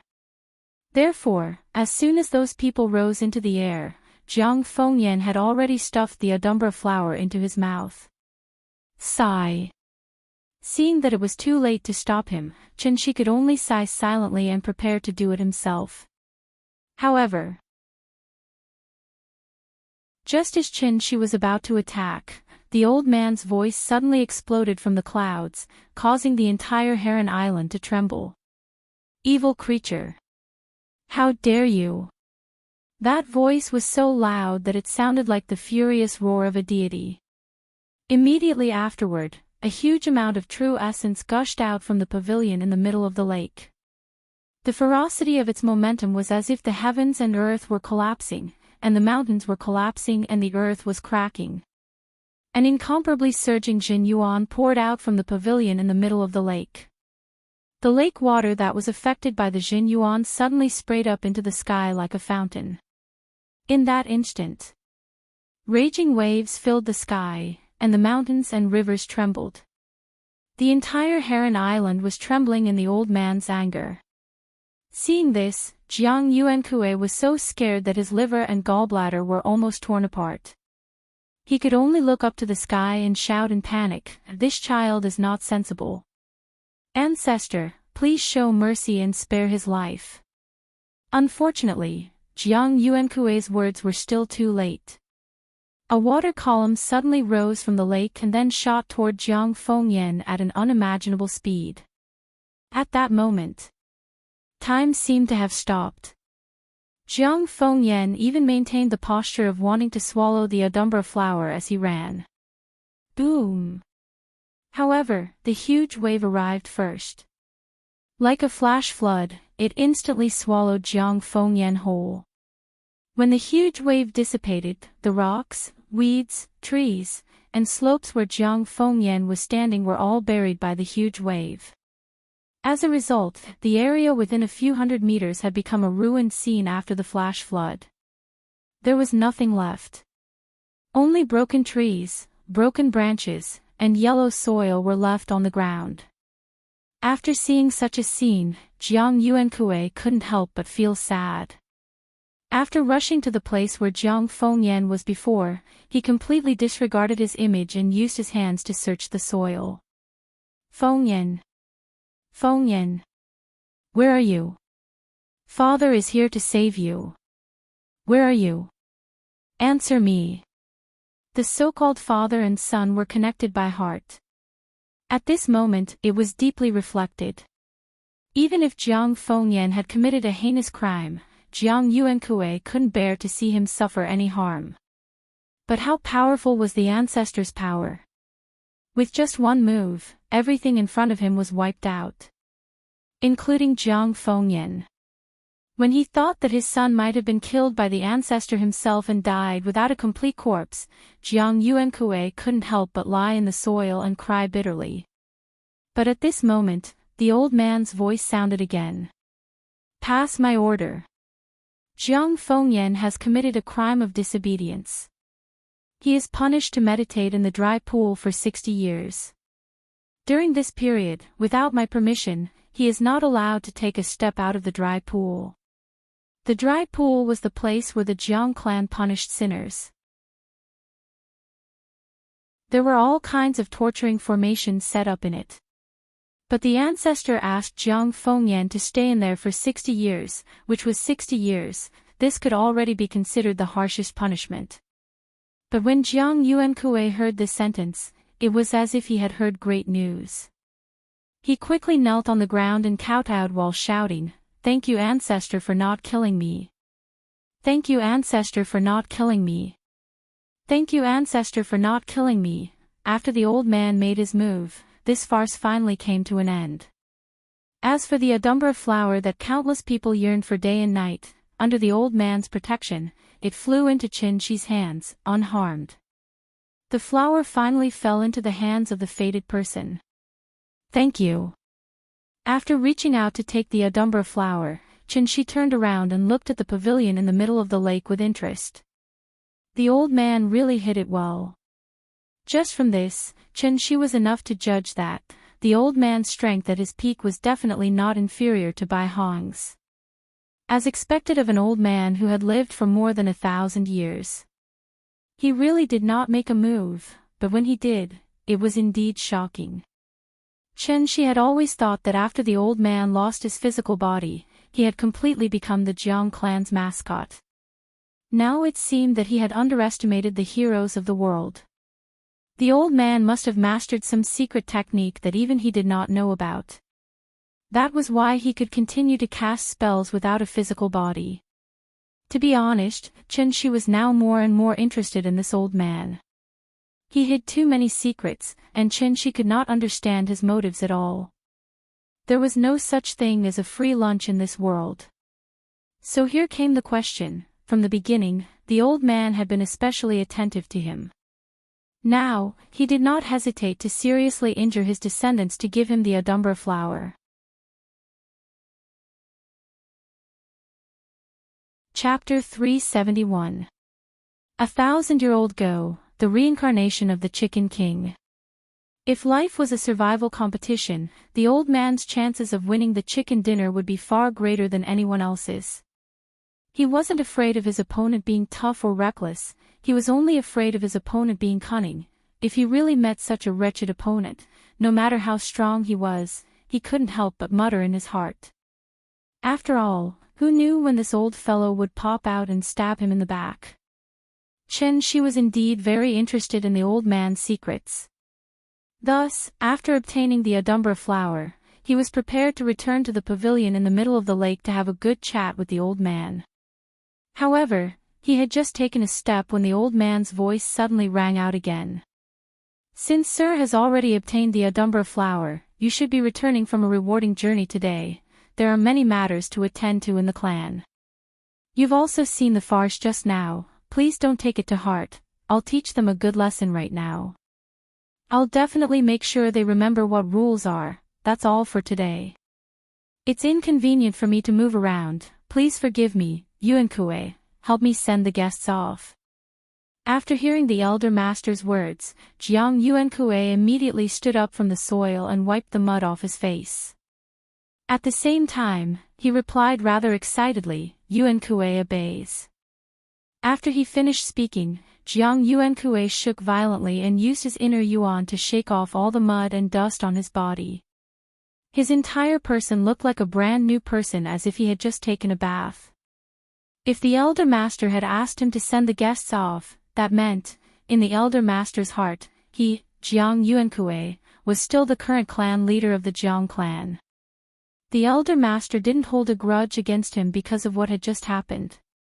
How could Jiang Yuankue not be excited? Thus, he immediately ran over to Qin Shi eagerly. "There's no need to send the guests off." Seeing that the old man was closing the door to his guests, Qin Shi could only smile and shake his head. No matter what, they were still considered allies now.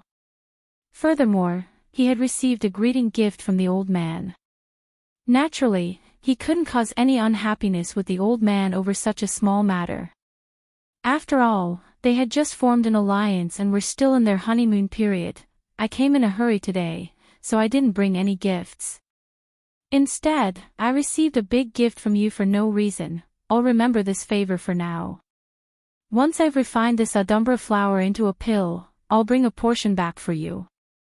That way, your grandchildren won't blame me for stealing their good stuff." Having said that, Qin Shi shifted his gaze to the direction where Jiang Fengyan was just now. That location was originally a small forest. The forest was full of fragrant grass and flowers. It was indeed a place with excellent scenery. But unfortunately, after being struck by the old man in anger, all that was left of this place was a puddle of yellow soil and mud. It looked like an abandoned construction site on a rainy day. It was a messy scene. The scenery on Heron Island was picturesque. However, this scene was like a drop of ink accidentally spilled on a painting, completely destroying the beauty of the entire painting. This happened because of me. It's a pity for this forest. I don't want to ruin the beautiful scenery of the island because of this. Fine, then let it return to its original form.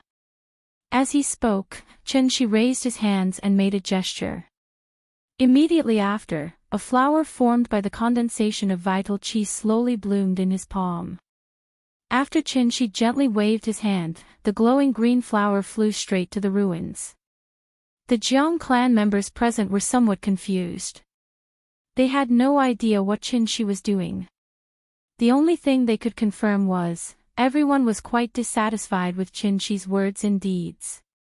They only felt that he was taking advantage of the situation and saying useless words. To be honest, instead of wasting time here, he might as well get out of Daiyu Island as soon as possible. Out of sight, out of mind. Who didn't know how to say beautiful words? It was just a small forest. If it was destroyed, so be it. Did they need him to repair it? How was he going to repair it? He was just spouting nonsense. Because the elder ancestor had just flipped out, no one dared to directly express their dissatisfaction. They could only look at Qin Shi with a rather strange expression.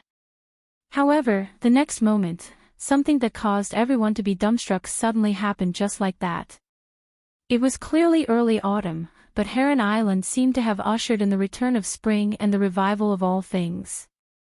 Green sprouts rapidly grew at a speed visible to the naked eye on the yellow soil and mud within a radius of a few hundred meters. Then, in the short span of a few breaths, these green sprouts grew into countless plants and flowers. Large trees were uprooted from the ground, and fresh flowers bloomed brilliantly. In an instant, fragrant grass covered the ground, and mountain flowers bloomed brilliantly. Although it was still a far cry from the lush greenery from before, it was no less than a miracle in everyone's eyes. Who present did not have the ability to destroy mountains and break rocks? However, it was undoubtedly a fantasy to ask them to revive all things and rejuvenate them. It was just like how humans had invented an unparalleled nuclear bomb but still had not found an effective way to cure cancer. Destruction was always easier than construction. As for them, clearly, they were still far from it. After Chen Shi showed off his skills, the Jiang clan members present finally understood why the elder ancestor was so friendly to this outsider. As the saying went, knowing someone by their reputation was not as good as meeting them in person. The Jiang clan members present finally had a deep understanding of the 3 words, Mr. Qin. Sir, you have great skills. This old man has learned something today, the old man praised from the bottom of his heart. After Chen Shi heard that, he smiled and waved his hand. He replied nonchalantly, all right, I won't say any more pleasantries. I'll visit you another day.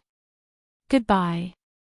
As soon as she finished speaking, Chen Shi suddenly disappeared under the watchful eyes of the crowd. After he left, many Jiang clan members seemed to have come back to their senses. They hurriedly looked around, trying to find his departing figure. Chen Shi was also very satisfied with his performance just now. Therefore, on the way back to Shangjing, he was still recalling that feeling in his mind. Compared to when he made Qing Shan wear the red makeup, his current methods could be considered to be more skillful. In fact, it could be counted as a spell, but it could also be counted as not. Because it included the use of vital essence and Chen Shi's comprehension of the laws of heaven and earth. It was definitely not as simple as casting a spell.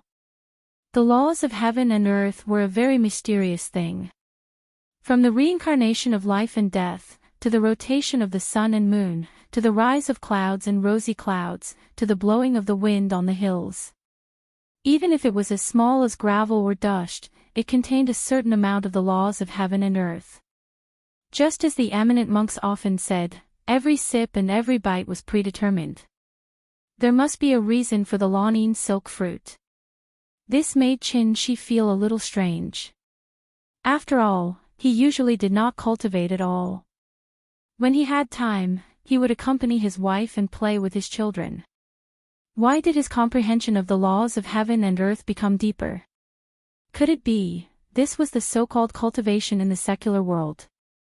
Only by experiencing the secular world could one taste the various forms of life and enjoy the 7 emotions and 6 desires. Since Tianxian already had the 3 paths of heartless, unruffled, and heartless. Then why couldn't he create a brand new emotional path based on his own experience? Benevolence, righteousness, propriety, wisdom, and trust, gentleness, respect, frugality, and tolerance.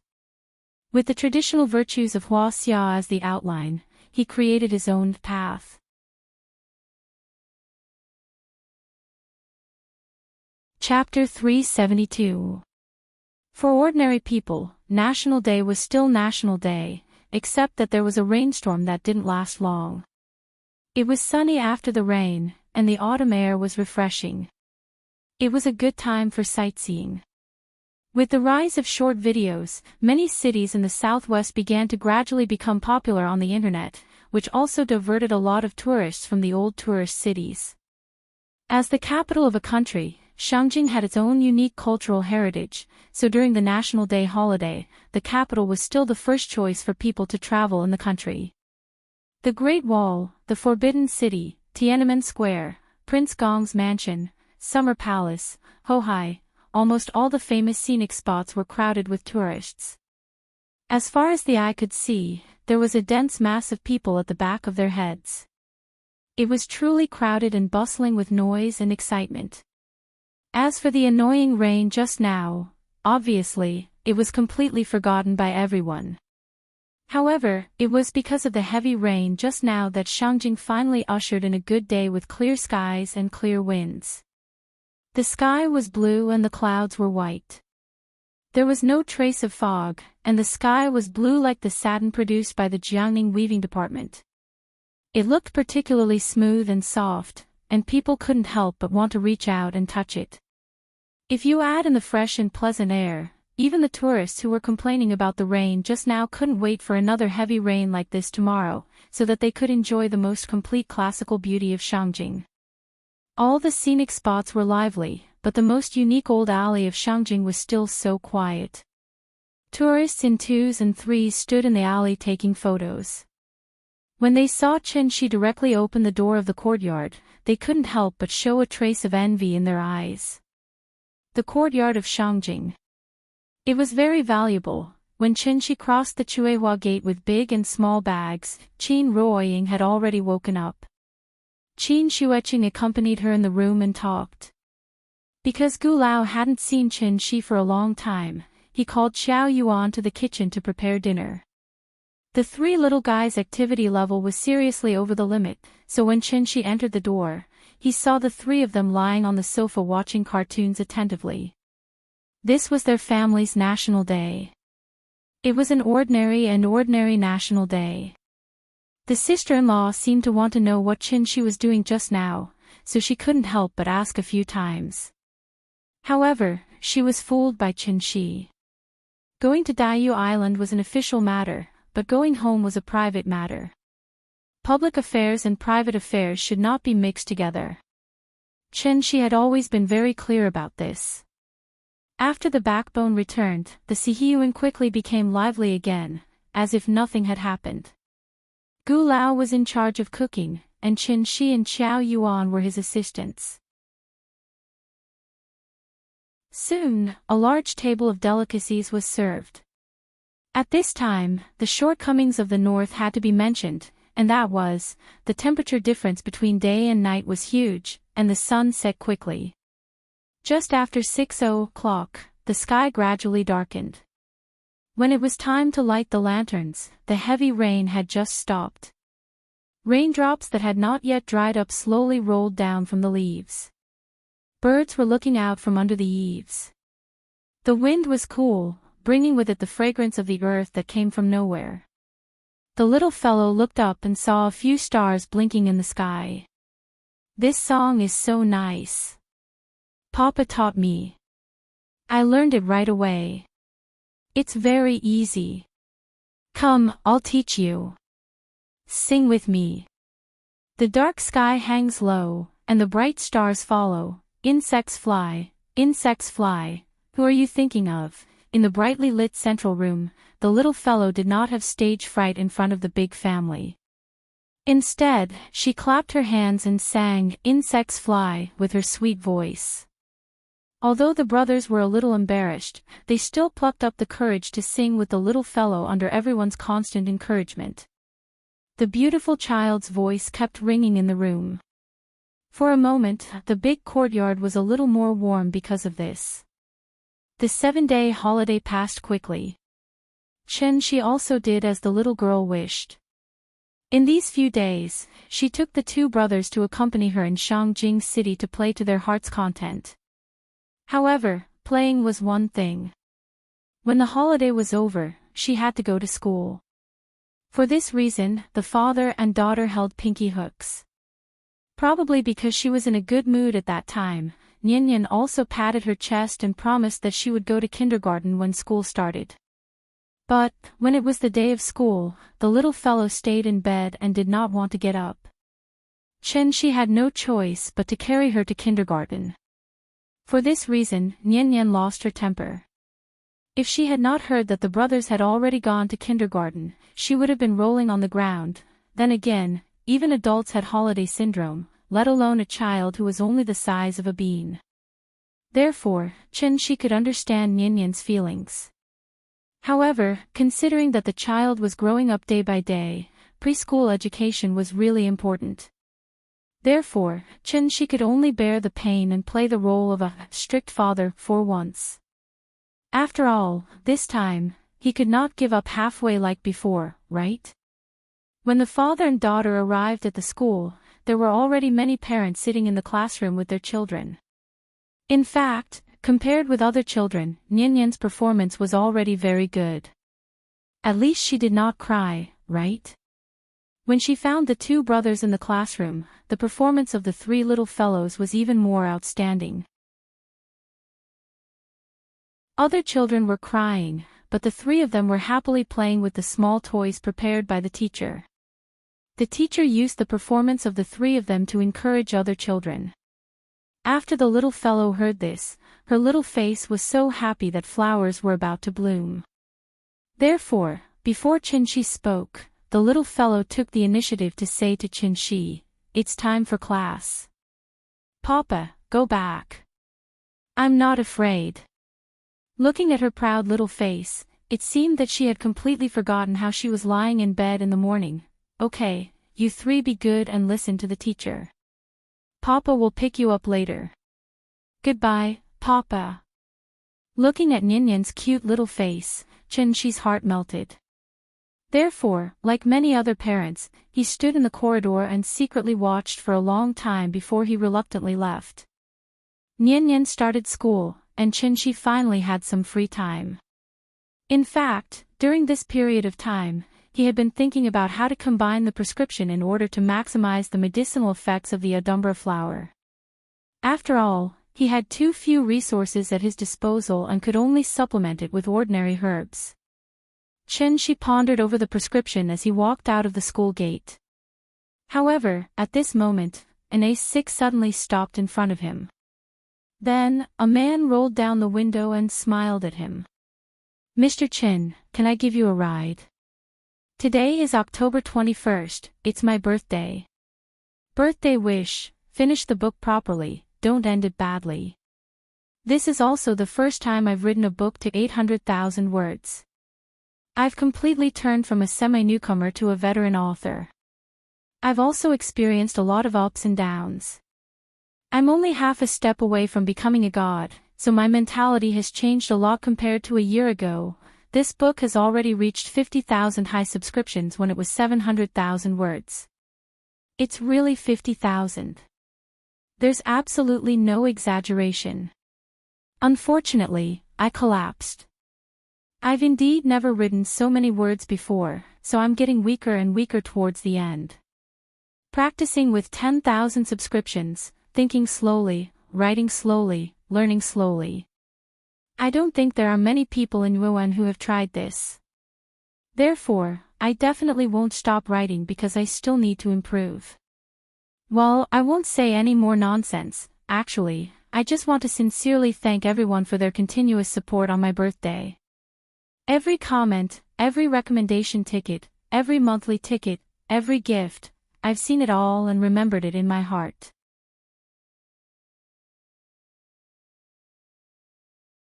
Chapter 373.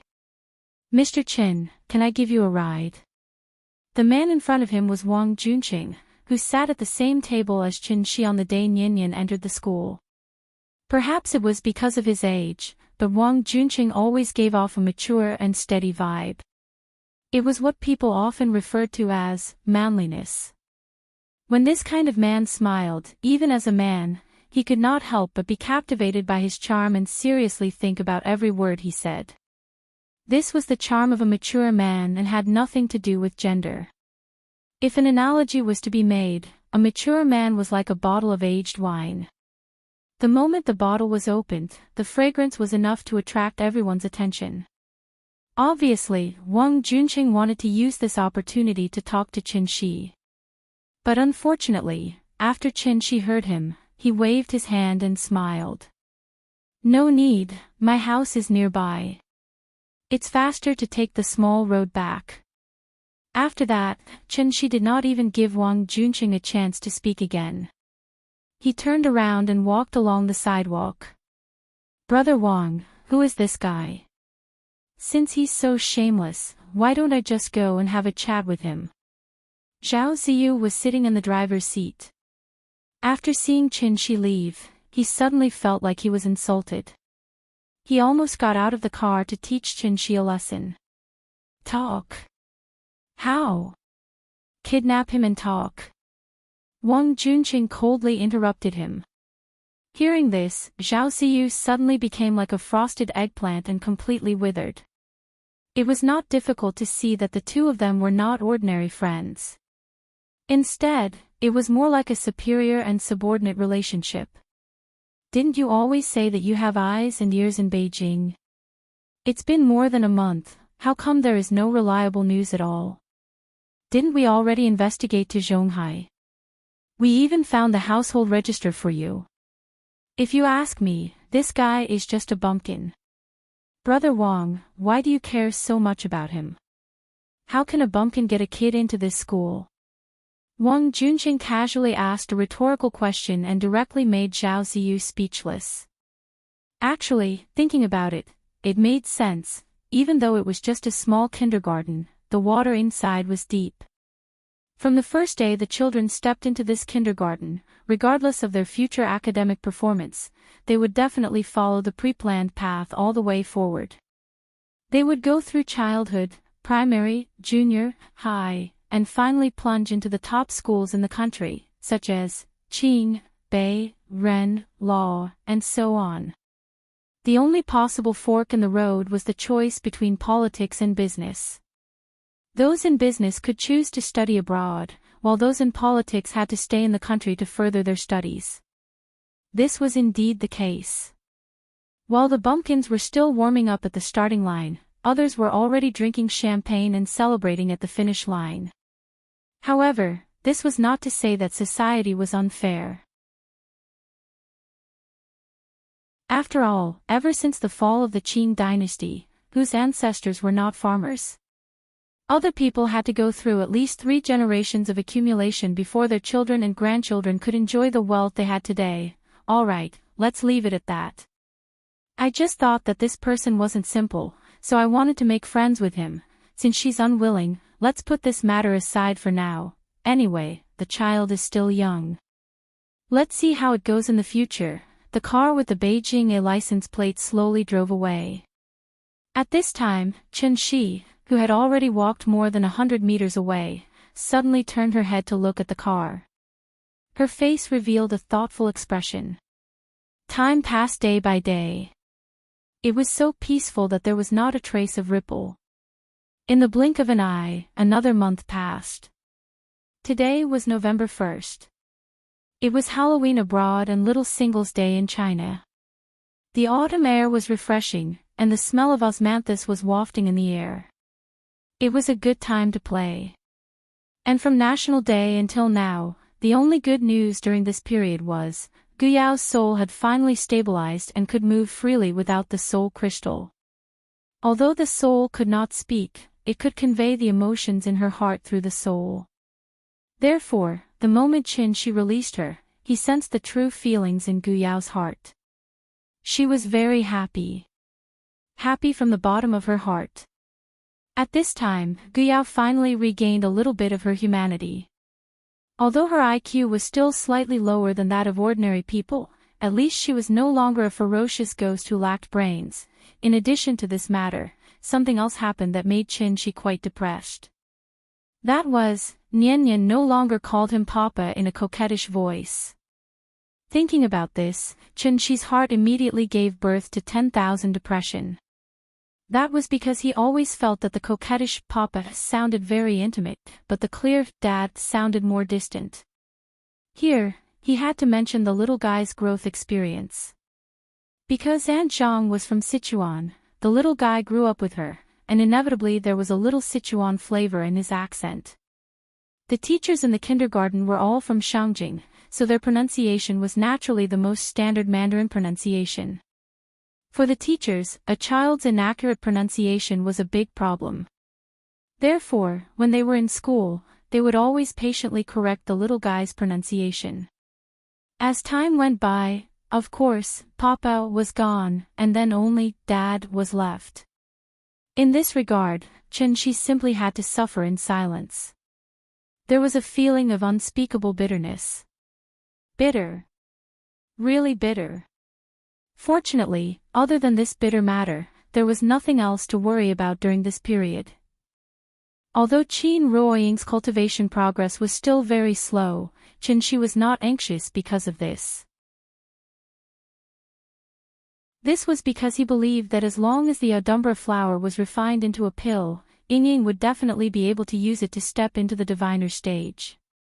However, how precious was the Adumbra flower? In the absence of other materials, even he did not dare to act rashly. Therefore, after nearly a month of thinking, Qin Shi finally came up with a more feasible prescription and prepared to officially start refining the pill. However, at this moment, the spirit energy tide appeared again. In the blink of an eye, black clouds rolled and covered half the sky. After a few thunderous rumbles, the heavy rain began to fall. Chen-Shi walked out of the room and frowned. After observing for a while, he realized that the tide this time was not very turbulent. The center was also rather far from Shangjing. Seeing this, Chen-Shi looked as if he had seen something happy. After shaking his head with a smile, he turned around and went back into the room. He was prepared to stay by Qin Ruoying's side and study her symptoms. The reason why Chen-Shi did not immediately move to contain the tide was because he had reached an agreement with the old man. Therefore, the moment the spirit energy tide appeared, the entire Daiyu Island was in an uproar. In just a moment, hundreds of diviners suddenly flew out of the island like birds, flying in flocks toward the center of the tide. It was as if hundreds of birds were flying through the sky. It was so majestic that it was a rare sight.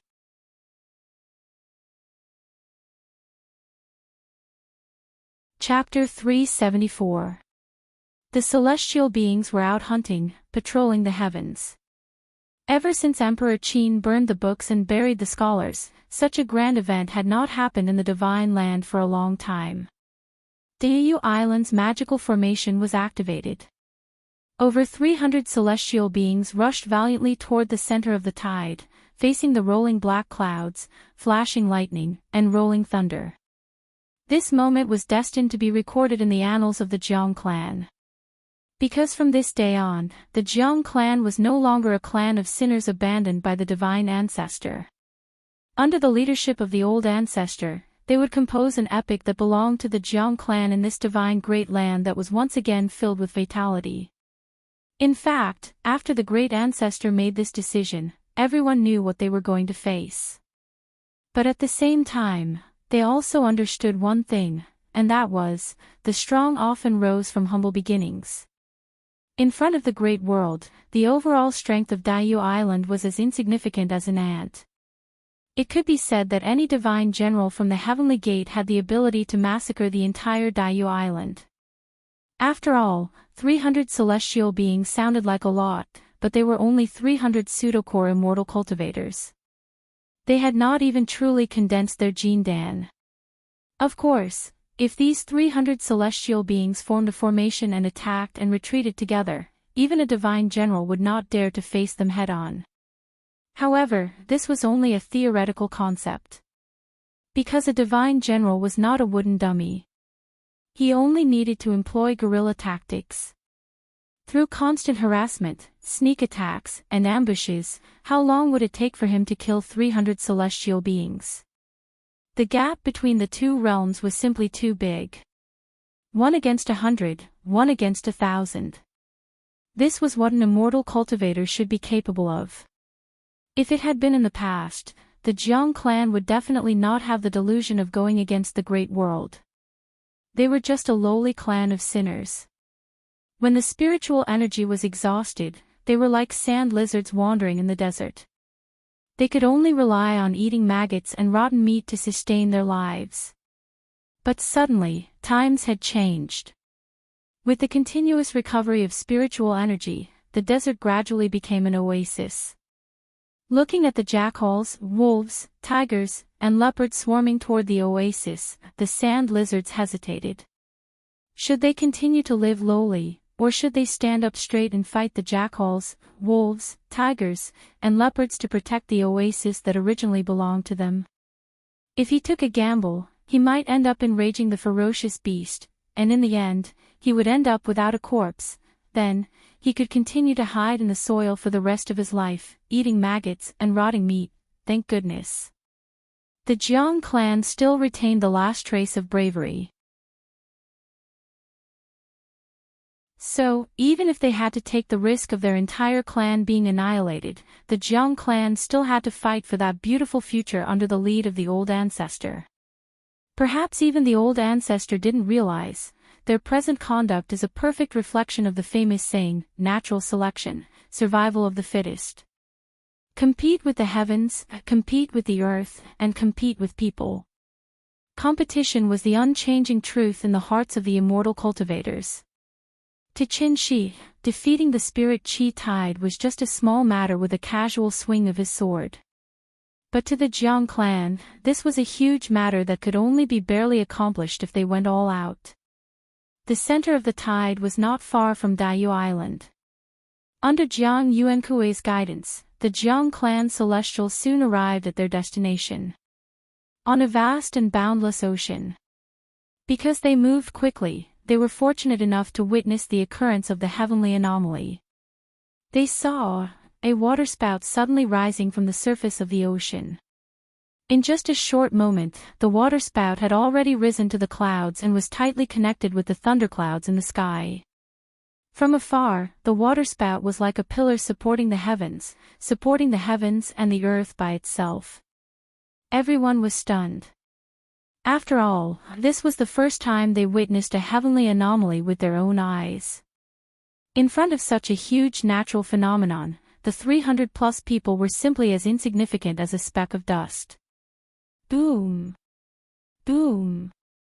Coupled with the deafening sound of thunder in the sky from time to time, many people started to have thoughts of retreating. The old ancestor wanted them to go against the heavens, faced with such a violent natural phenomenon, not to mention the others, even the leader, Jiang Yuankui, couldn't help but frown. However, just as everyone was hesitating, a figure suddenly plunged into the waterspout in front of him, and then laughed out loud. A bunch of trash. A mere waterspout scared you all. Didn't you guys always want to know how I broke through? Then you all better watch carefully. The person who spoke was Jiang Jingqing, who had been beaten into the ground by Qin Shi a few days ago. After this period of recuperation, Jiang Jingqing's injuries had finally healed by 70 to 80%. He didn't expect that as soon as he appeared today, his wild and unruly nature would once again appear. Actually, among all the people present, Jiang Jingqing's talent wasn't the most outstanding, but he was the first Jiang clan member to step into the heavenly man realm. Therefore, everyone had always been curious as to how he had comprehended the key to it. However, curiosity was just curiosity. Due to Jiang Jingqing's annoying personality, no one had specifically asked him for advice. Who would have thought that he would actually take the initiative to say it today? In fact, how could Jiang Jingqing be talented? He must have a screw loose in his head. When a normal person saw such a shocking heavenly anomaly, their first reaction would definitely be to avoid it. However, Jiang Jingqing insisted on doing the opposite. No matter what kind of heavenly anomaly it was, he wanted to use this opportunity to train himself. His breakthrough stemmed from the spiritual energy tide that had appeared last time. It was just like how Yang Gui used the black iron heavy sword to practice swordsmanship under the waterfall, increasing his strength through resisting the waterfall. When the spiritual energy tide appeared last time, Jiang Jingqing just happened to be cultivating nearby. He felt that the spiritual energy in the center of the whirlpool was especially turbulent, so he dived in without thinking and stepped into the heavenly man realm in one go. There was definitely danger. After all, the spiritual energy in the center of the whirlpool was far superior to the outside world. If one's cultivation was insufficient or had an unstable foundation, they might suffer from chi deviation if they weren't careful. They might even explode and die because they couldn't withstand the enormous spiritual energy. However, for a cultivator like Jiang Jingqing who had been trapped in the heavenly man realm for many years due to the exhaustion of spiritual energy, how could this be dangerous? This was simply a great opportunity. Because his foundation had been tempered thousands of times, as long as there was enough spiritual energy of heaven and earth, he could condense a true golden core. In the past, the heavenly gate would always open with the spiritual energy tide. Everyone wanted to ascend to the great world through the heavenly gate, so they didn't realize at all, even if they didn't pass through the heavenly gate, they could use this opportunity to break through to the heavenly man realm. Therefore, with Jiang Jingqing as an example, everyone carefully flew into the center of the whirlpool. If the spiritual energy tide was compared to a cake, then Qin Shi used brute force to smash the cake into mud with one slap.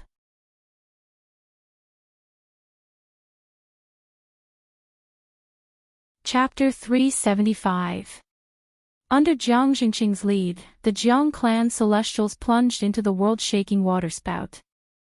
After that, the 300-plus celestials began to resist the power of the whirlpool while crazily absorbing the spiritual energy within it. Their bodies were like the earth in the desert. Due to the lack of water, they had already cracked and collapsed.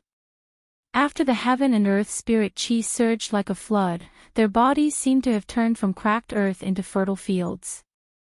The rain nourished the earth, causing the long dried-up desert to once again grow green sprouts. Everyone experienced a feeling that they had never felt before from this. Carefree. It was truly carefree. The rich and pure spiritual chi of heaven and earth was like a bottle of iced cola. The instant they drank it, they could clearly feel. An incomparably cool feeling continuously entered their throat, then passed through their internal organs, the major acupoints all over their body, and finally reached their limbs, bones, and the ends of their bodies.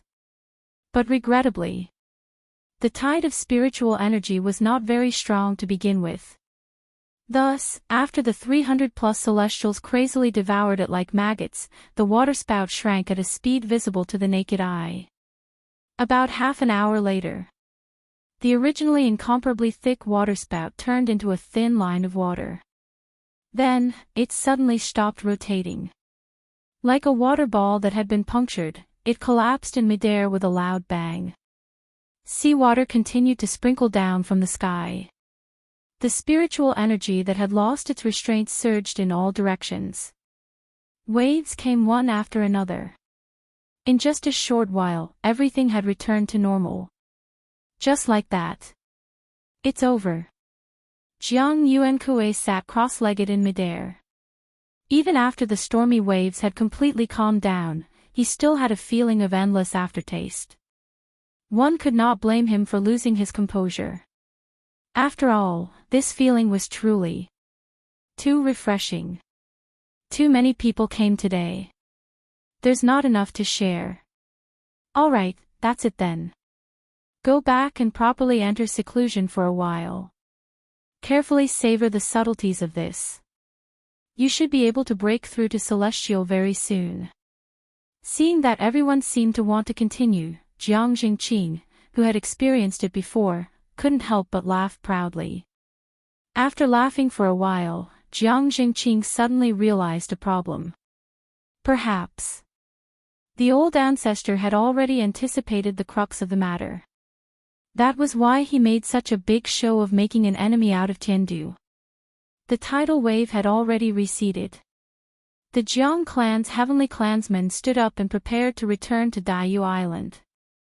Everyone seemed to be too preoccupied with the feeling just now, so even Jiang Jingqing didn't notice it. Not long after they left, a figure suddenly rose from the sea. This was a young man in his early 20s. He was wearing an extremely retro white robe, and his hair was tied up in a bun. Coupled with the aloof temperament that he inadvertently exuded, this young man simply looked like a talented scholar who had walked out of an ancient painting. But the slightly strange thing was, this person clearly came out of the sea, but there was not a single drop of water on his body. Furthermore, he didn't even make any movements of stepping on the water. His body just floated straight up to the surface of the sea. When more than half of his body was out of the water, the young man walked out of the water step by step as if he was climbing a flight of stairs. Then, he stood 2 to 3 meters above the water. Master, oh, Master, could it be that you've even calculated this step? That's why you let me stay in the lower realm alone. But if you leave, your disciple will feel terrible. Yuan Tianzuan is really something. It wasn't easy for me to find a voice transmission talisman in the Misty Pavilion. As soon as I opened it, I didn't even have time to tell you that I'm safe. He ordered me to teach that person a lesson. He even said that it was for the sake of Tiandu's reputation. That's easy for him to say. Even senior brother Baihong wasn't a match for that person. How would I dare to provoke him? Alright, I know even if you don't say it, I can't go against the orders of the Heavenly Venerable. On this vast and boundless sea, apart from the constantly rising waves, there was probably only blue sky and white clouds left. It was obviously so lonely that even a bird could not be seen, but this young man was still looking up, as if he was talking to someone. Although you can't hear it, but I still want to say. Yu Huan Tianzuan, oh Yu Huan Tianzuan, Wushu's abilities are weak. I really can't provoke that person, so I can only trouble you to come down and deal with him personally. As he spoke, the young man looked in the direction that Jiang Jingqing and the rest left. Then, as if taking a stroll in the park, he slowly walked in that direction. There's an old saying, pick the soft persimmons to pinch. Apart from waving flags and shouting battle cries, I seem to be able to help you get rid of these eyesores. Forget it, no matter how small a mosquito is, it's still meat, so that you won't find another reason to say that I'm disobedient and disrespectful. The young man's speed seemed slow, but in fact, it was extremely fast. Even though Jiang Jingqing and the rest flew at full speed, they never left the young man's line of sight. And the scariest thing was, Jiang Jingqing and the rest were tailed, but among the 300 people, not a single one noticed this mysterious young man. They soon arrived at Daiyu Island. After Jiang Jingqing and the rest entered the formation, they disappeared into thin air. At this moment, the young man looked at the vast ocean in front of him and couldn't help but mumble, "Is this the Big Dipper formation passed down from ancient times?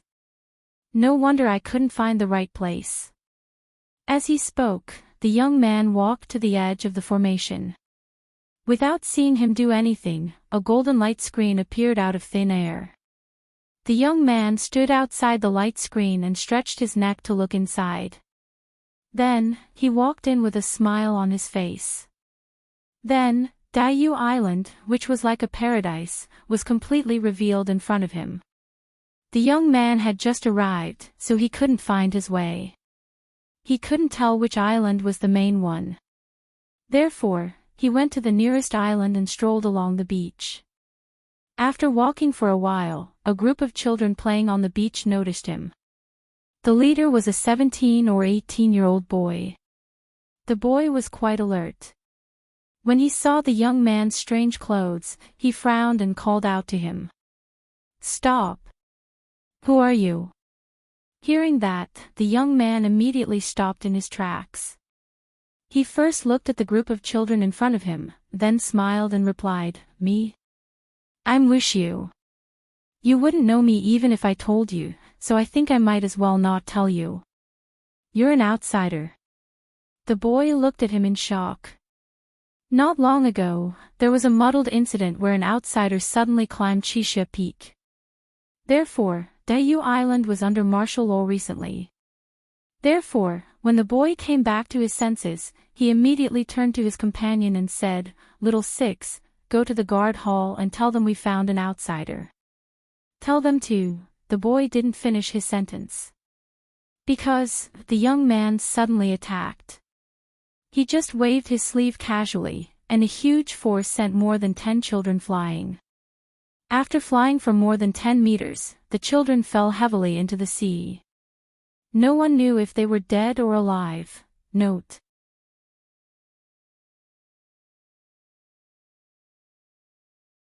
Chapter 376.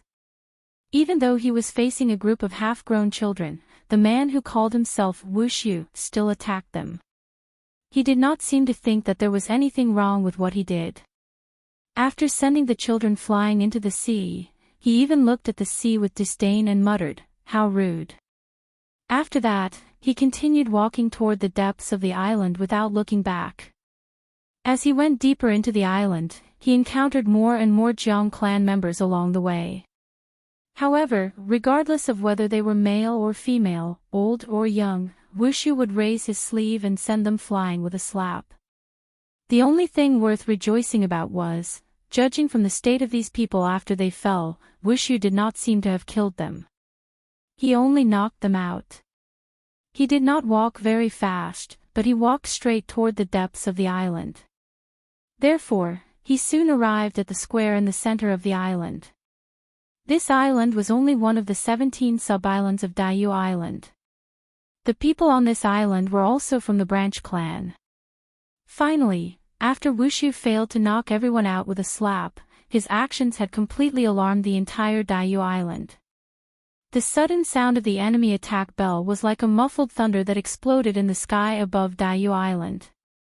Bam! Bam! Bam!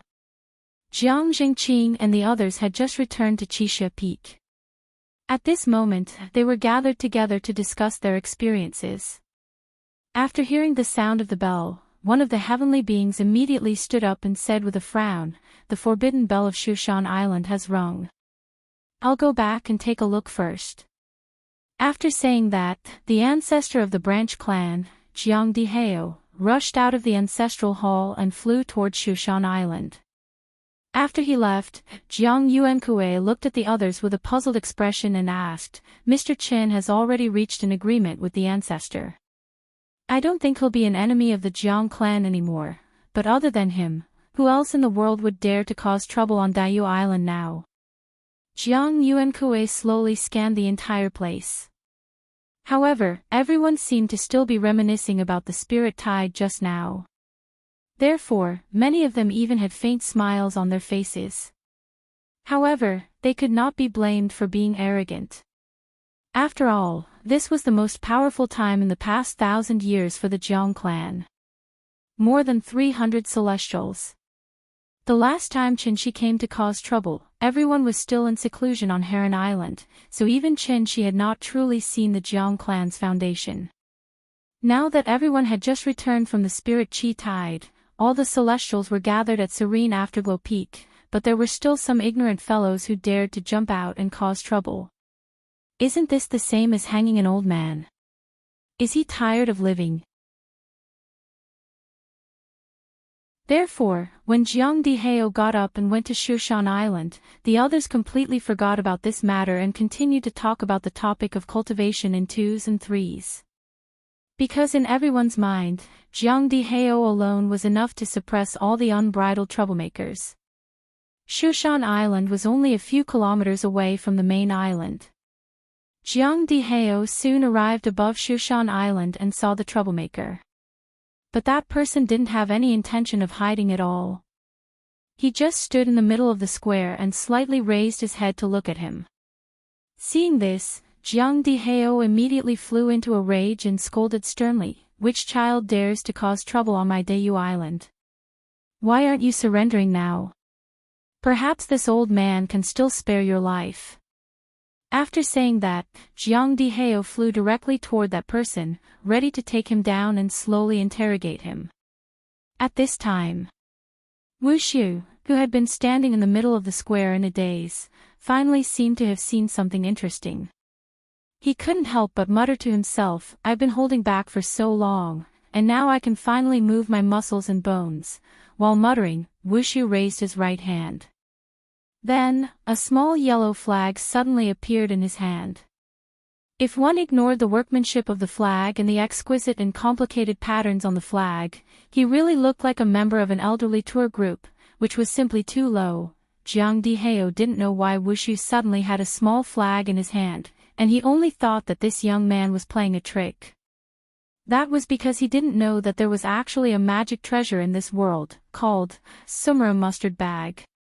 Born like a mustard seed, there's a Sumru, and the heart like a speck of dust, there's a big world inside. The Sumru Mustard Bag, also known as the Interspatial Storage Bag, was a magic treasure that could only be refined by cultivators at the Dongshu stage. This magic treasure involved the profound meaning of the word void. It seemed to be only the size of a palm, but in reality, it could contain objects ranging from a few cubic meters to dozens of cubic meters. It was really a magical treasure that was necessary for traveling, killing, and arson. Qinshi used to have one, but unfortunately, he accidentally lost it on his way back. If Qinshi was here right now, and saw the treasure in this person's hands with her own eyes, even if he was as powerful as he would no longer underestimate his opponent. Instead, he would use 120% of his strength to fight the next battle. This was a very simple principle. One could roughly judge a person's worth from the way they traveled, and it was the same for cultivators. Only cultivators at the Dongshu stage could refine the Sumera mustard bag, and the materials needed were very rare. Naturally, it couldn't be something that could be found on the streets. Bai Hong didn't have it, and neither did Shui Xiang. However, this young man named Wu Shu had it. This also meant that, no matter what his cultivation was, his status in the outside world was higher than Bai Hong's. Chen Shi understood this principle, but Jiang Dihao didn't. Therefore, the moment he rushed towards Wu Shu also waved the small yellow flag in his hand. At that moment, Jiang Dihao didn't sense any fluctuation of spiritual energy, so he was even a little curious about what this young man was doing. However, the next second, the whole ground cracked open. The floor of the square collapsed and shattered, and hundreds of earth spikes suddenly protruded from the ground. From afar, it looked like a hedgehog, and all the spikes on its body were aimed at Jiang Dihao in the air. Jiang Dihao didn't have time to react at all, and these hundreds of earth spikes all shot towards him. The speed of the earth spikes was very strange. Once they shot out, they covered the sky above the square. No! After a wail, Jiang Dihao's figure completely disappeared. The earth spikes turned into dust and leisurely sprinkled down, mixed with a particularly dazzling rain of blood. After the smoke and dust dispersed, this terrifying young man held the small flag, and then laughed and said to the Jiang clansman who rang the forbidden bell, "Ring it again, remember to ring it a little louder, or else I'm afraid they won't hear it." From beginning to end, his body didn't move at all. He just lightly waved the small flag in his hand, and with the power of the small flag, he instantly obliterated a celestial being. It was obvious that this small flag was also a magic treasure. But it was different from Bai Hong's flowing cloud sword and Shui Xiang's blue wave silk gauze.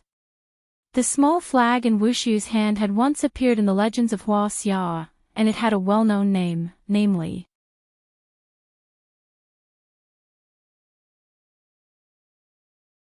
Chapter 377. The Central Wuji Apricot Flag. If one added the Eastern Green Lotus Flag, the Southern Floating Flame Flag, the Western White Cloud Boundary Flag, and the Northern Jinwu Eagle Flag, these 5 flags formed a set of killing weapons that had once appeared in the myths and legends of Hua Xia, the Khanate 5-element flags.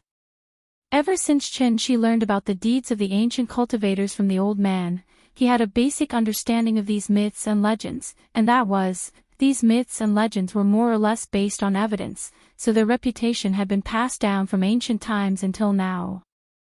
Of course, the real Khanate 5-element flags was definitely not as exaggerated as the myths and legends described, but it was definitely considered an extremely powerful set of Dharma treasures. In addition, the Khanate 5-element flags was truly praiseworthy not because of its quality, but because it was a set. Because it was a set of Dharma treasures, not one. The Wuji Apricot flag was only one of them. It could be freely disassembled and combined. This was the advantage of a set of Dharma treasures, but at the same time, it was also an unavoidable disadvantage of a set of Dharma treasures. Based on Chen Shi's experience, after gathering all 5 flags, the Khanate 5-element flags could at least reach the quality of a supreme treasure, which was the same level as his Heaven Derivation sword. But because it was not pure enough, the Khanate 5-element flags could never be compared to the Heaven Derivation sword. But then again, a supreme treasure was still a supreme treasure. Even if the 5 flags were disassembled, just the central Wuji Apricot flag alone should be able to reach the level of a high-grade spirit treasure. What was a spirit treasure? Above a Dharma treasure was a spirit treasure. When Chen Shi had just returned, he had used 3 inferior Guanyin statues to refine 3 defensive Dharma treasures. But in a real sense, these 3 Guanyin pendants did not reach the standard of a Dharma treasure at all. At best, they could only be considered the lowest level of inferior Dharma artifacts. After all, at that time, Chen Shi had no cultivation and no materials, so the Guanyin pendants that he forcibly refined would naturally not be good treasures. Dharma artifacts, Dharma treasures, spirit treasures, supreme treasures, and extremely rare connate supreme treasures. According to their quality, they could be divided into 9 grades. Grade 1 was the lowest, and grade 9 was the highest. The reason why he didn't mention magic treasures before was because it was impossible to find the materials to refine magical weapons on Earth. Refining magical weapons was an extremely difficult task, not to mention magical weapons with many wonderful uses. Bai Hong's sword, Qing Yuan's spear, and Shu Wei Xiang's damask could all be considered as high-quality magic treasures. Bai Hong's sword was quite handy, so Qin Shi did not destroy it. Therefore, he chose to smelt Qing Yuan's spear and used the smelted materials to refine a set of defensive magic equipment. In addition to Nian Yan's bracelet necklace, Qin Shi later gave Lin Xian a self-defense pendant. Of course, heavenly materials and earthly treasures were all unique. Therefore, after smelting the magic treasure and then using the raw materials to refine a new magic treasure, if new materials were not added during this period, then the quality of the new magic treasure would plummet after it was formed. For example, Qing Yuan's spear was originally grade 8, but after being smelted by Qin Shi, the new necklace could only barely reach grade 5. And this was a manifestation of Qin Shi's considerable knowledge in refining weapons. Magic treasures were like weapons in the hands of ordinary people. The better the weapon, the stronger the combat power. Even if a child picked up an AK, he could easily kill a group of unarmed adults. It was precisely because of this. From the moment Wushu took out the central Wuji apricot yellow flag, Dayu Island was destined to be set off a bloody storm. Dong, dong, dong, dong. The rapid and loud forbidden bell rang through the sky again. This time, all the Jiang clan's people sitting in the ancestral hall were stunned. Jiang Diheo could not even handle such a small matter. Just now, the bell had only rung 9 times, which meant that someone had invaded and reinforcements were needed. But now, the bell rang like a storm, and it had rung a total of 36 times. This meant that the situation had deteriorated to the point where it was out of control, and the entire clan urgently needed to face it together. Let's go and take a look. This time, before Jiang Yuankue could say anything, Jiang Jingqing could not sit still anymore. After all, no matter what, he was still a member of the Jiang clan. No matter how much a family quarreled, behind closed doors, they were still a family. Now that the Jiang clan was being trampled on, how could Jiang Jingqing sit still and do nothing? After Jiang Jingqing rushed out of the ancestral hall, the rest of the people reacted and quickly followed behind him, flying straight towards Shushan Island. The Celestials were on patrol, hunting everywhere. Many of the Jiang clan's juniors were more or less trembling when they heard the forbidden bell ringing one after another. They were afraid that the enemy would suddenly appear in front of them. Thus, when they saw hundreds of their ancestors flying over the island, they immediately stood on the ground and cheered crazily as if they had been injected with chicken blood. This scene deeply demonstrated the meaning of the military parade. A clan or even a country would only feel excited and proud when they displayed their strength in front of the people. The dignity of Dayu Island, it would not allow anyone to trample on it.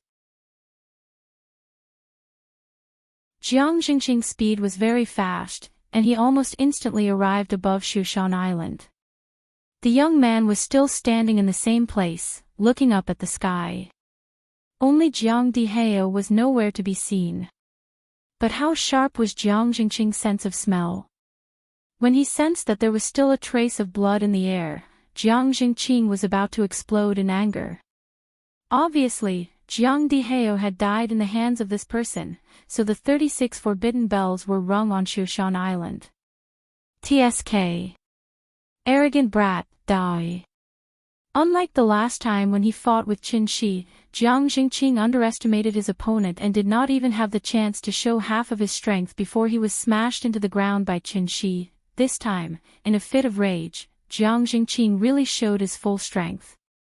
Therefore, when he let out a furious roar, the clothes on his body suddenly puffed up without any wind.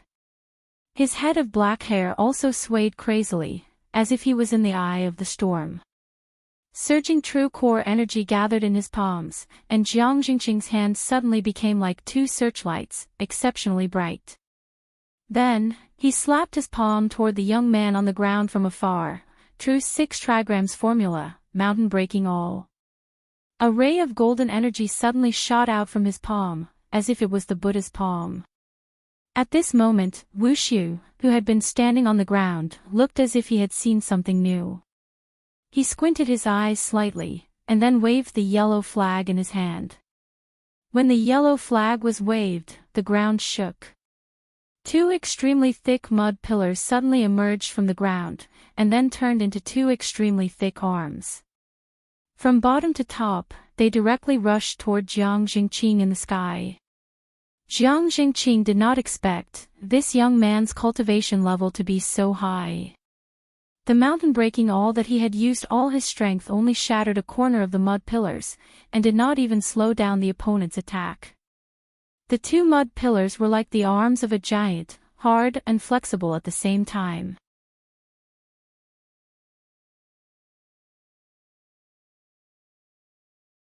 Chapter 378.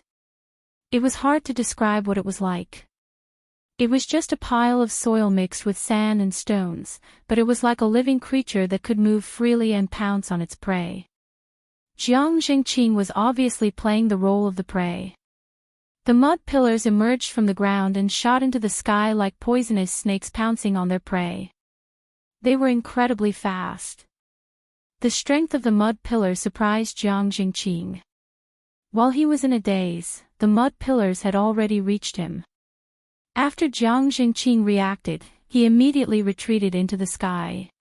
But the scary thing was, the speed at which the 2 mud pillars rose was even faster than his flying speed. In a flash, the mud pillars had caught up with Jiang Jingqing. After all, this was already the 2nd time he had been chased to the point of fleeing in such a sorry state. Jiang Jingqing could not help but feel angry when he thought of all the things that had happened to him after his breakthrough. He was a heavenly being after all. It was fine when he faced Mr. Chen's flying immortal sword. But now, he was being chased all over the sky by 2 mud pillars.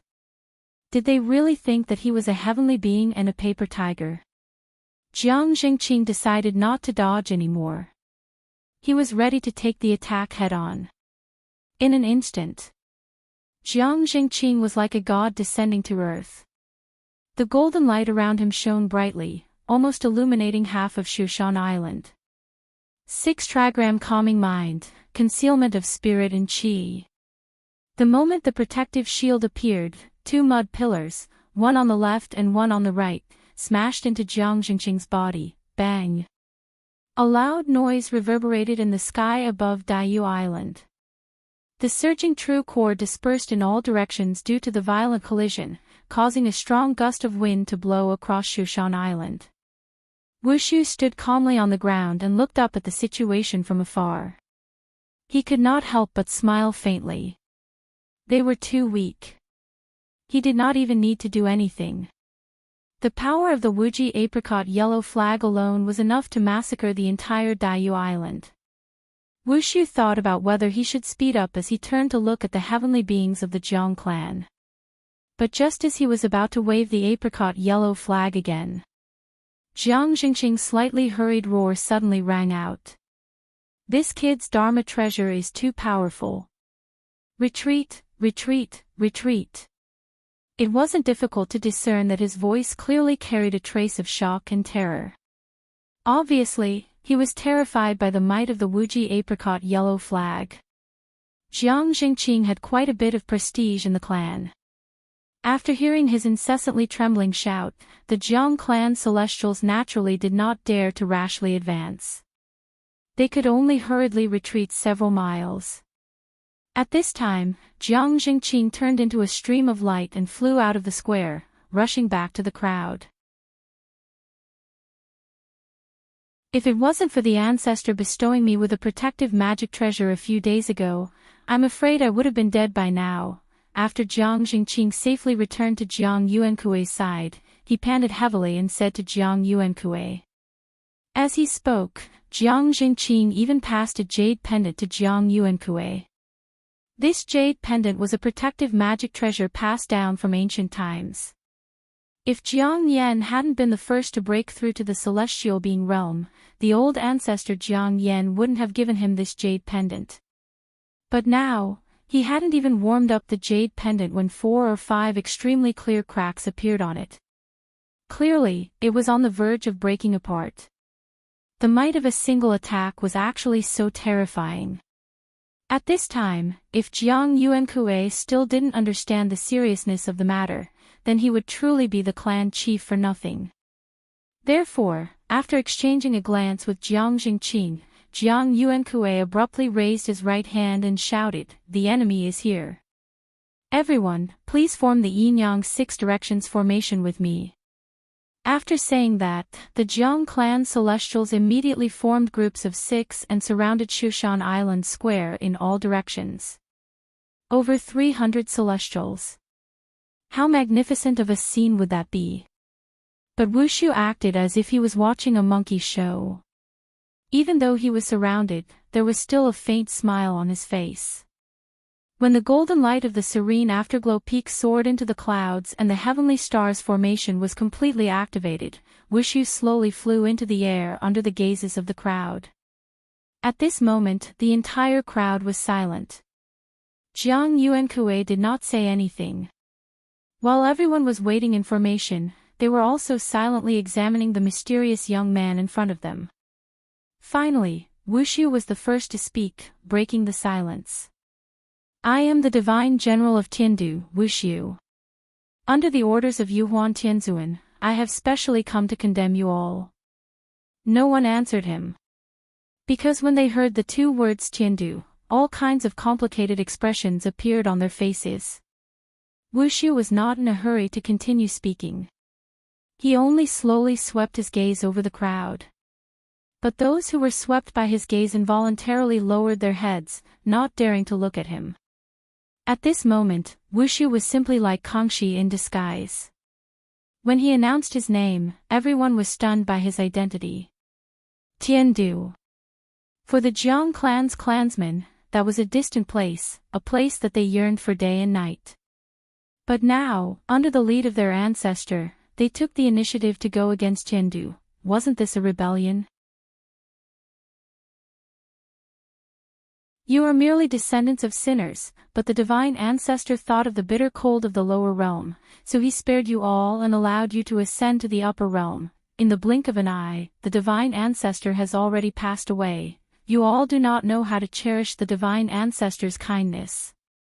Instead, you all think of ways to destroy the foundations of the divine ancestor and prevent the divine ancestor from opening. This crime is unforgivable.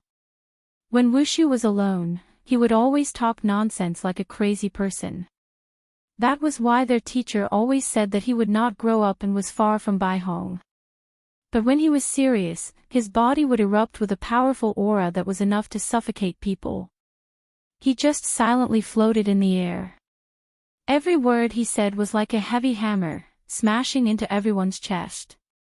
Everyone lowered their heads in silence. They were all waiting for their ancestor to speak, but for some reason, their ancestor did not do anything today. Only Jiang Jingqing, after taking a deep look at the jade pendant in his hand, he spat at Wushu angrily. Then, he scolded sternly, "Bah! Arrogant brat! After calling us sinners every time you open your mouth, dare I ask what our Jiang clan has done wrong?" Hearing this, Wushu chuckled.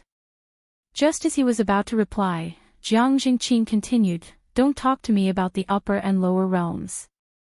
I have seen all the changes in the world. In the past, when Tiandu was strong, the Jiang clan could only become sinners and be trapped in this bitter cold. Didn't you all look down on the lower realm? Why are you here today? I think you know that too. Things are different now. Jinling's jade tree is famous, Qinhuai's waterside pavilion blooms early, but who knew that it would disappear so easily? I saw him build a vermilion tower, I saw him host guests, and I saw him collapse. I think you all are grasshoppers after autumn, you won't be able to jump around for long." Hearing this, the smile on Wuxu's face disappeared. After coldly looking at Jiang Jingqing, Wuxu raised the apricot yellow flag in his hand again. Seeing this, the Jiang clan immediately acted as if they were facing a great enemy. As long as Jiang Yuankue gave the order, they would attack at the same time. They had to kill him instantly. Don't tell me you all really think that destroying the 5-directional holy palace and extracting the spiritual energy foundation can stop the gate of heaven from opening? That's wishful thinking. How foolish. Today, I will say this, because of what you all have done today, when the gate of heaven reopens, it will be the time when this world will be plunged into misery and suffering. When autumn comes, on the 8th day of the 9th month, all flowers will be killed.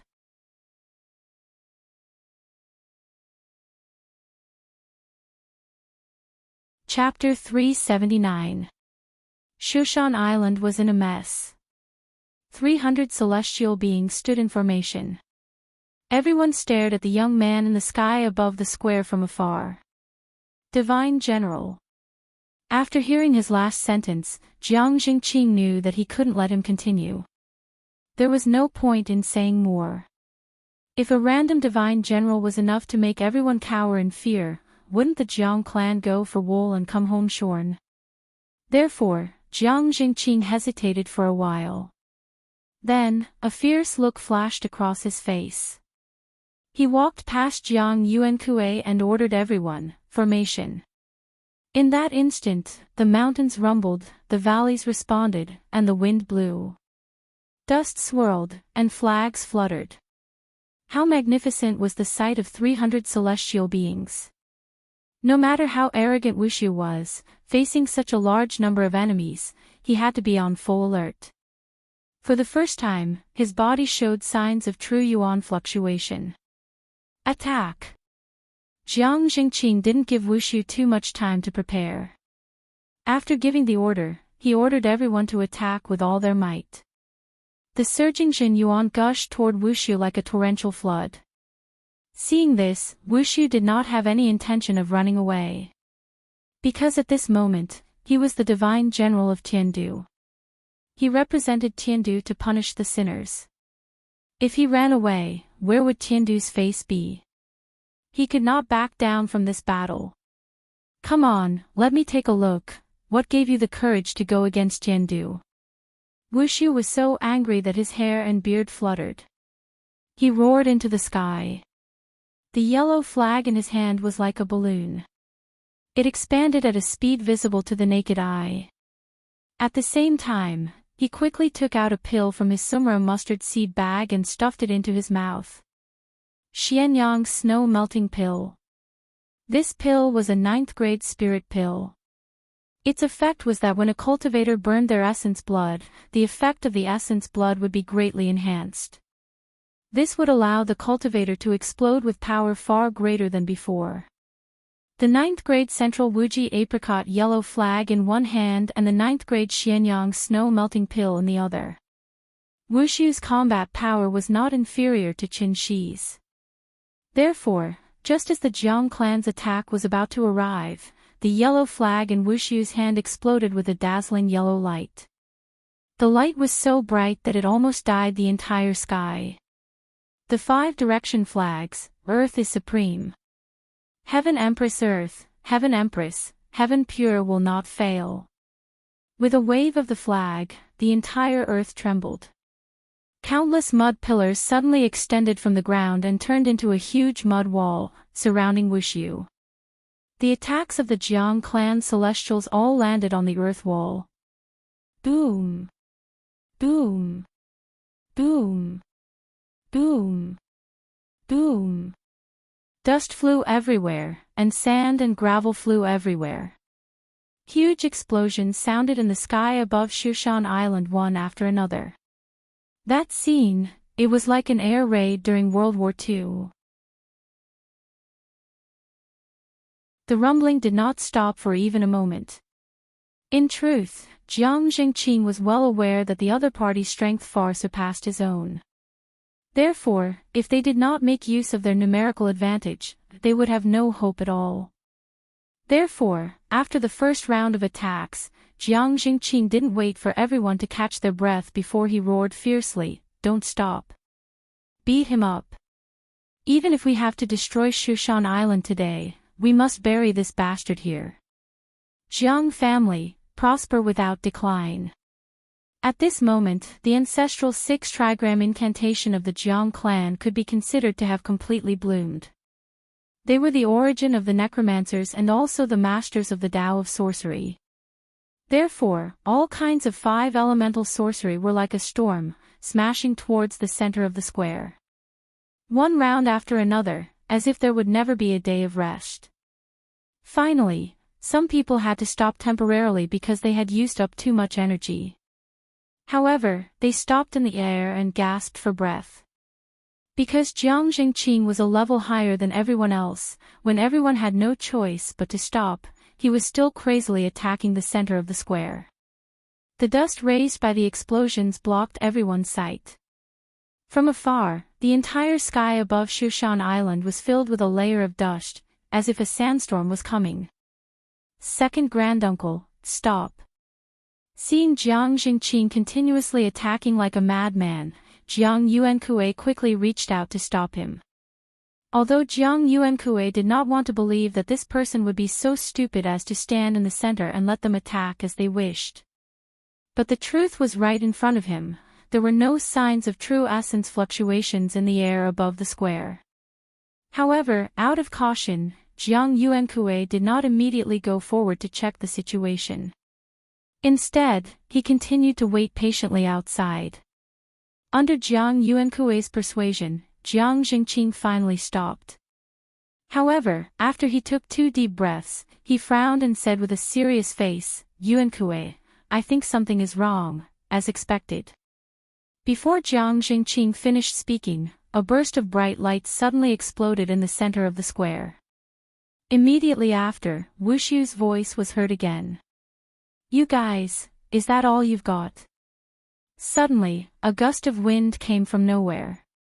After the smoke dissipated, Wushu's figure appeared in front of everyone's eyes again. "Could it be that you guys have been in the lower realm for too long, so you don't even know how to fight? If that's the case, why don't you just bind yourselves and ask me to be lenient?" If Wushu was a fully armed modern special force, then the Jiang family was simply a primitive warrior who only knew how to rely on brute force to fight. After all, it was because the earth had been desolate for too long that civilization had degenerated to a primitive society.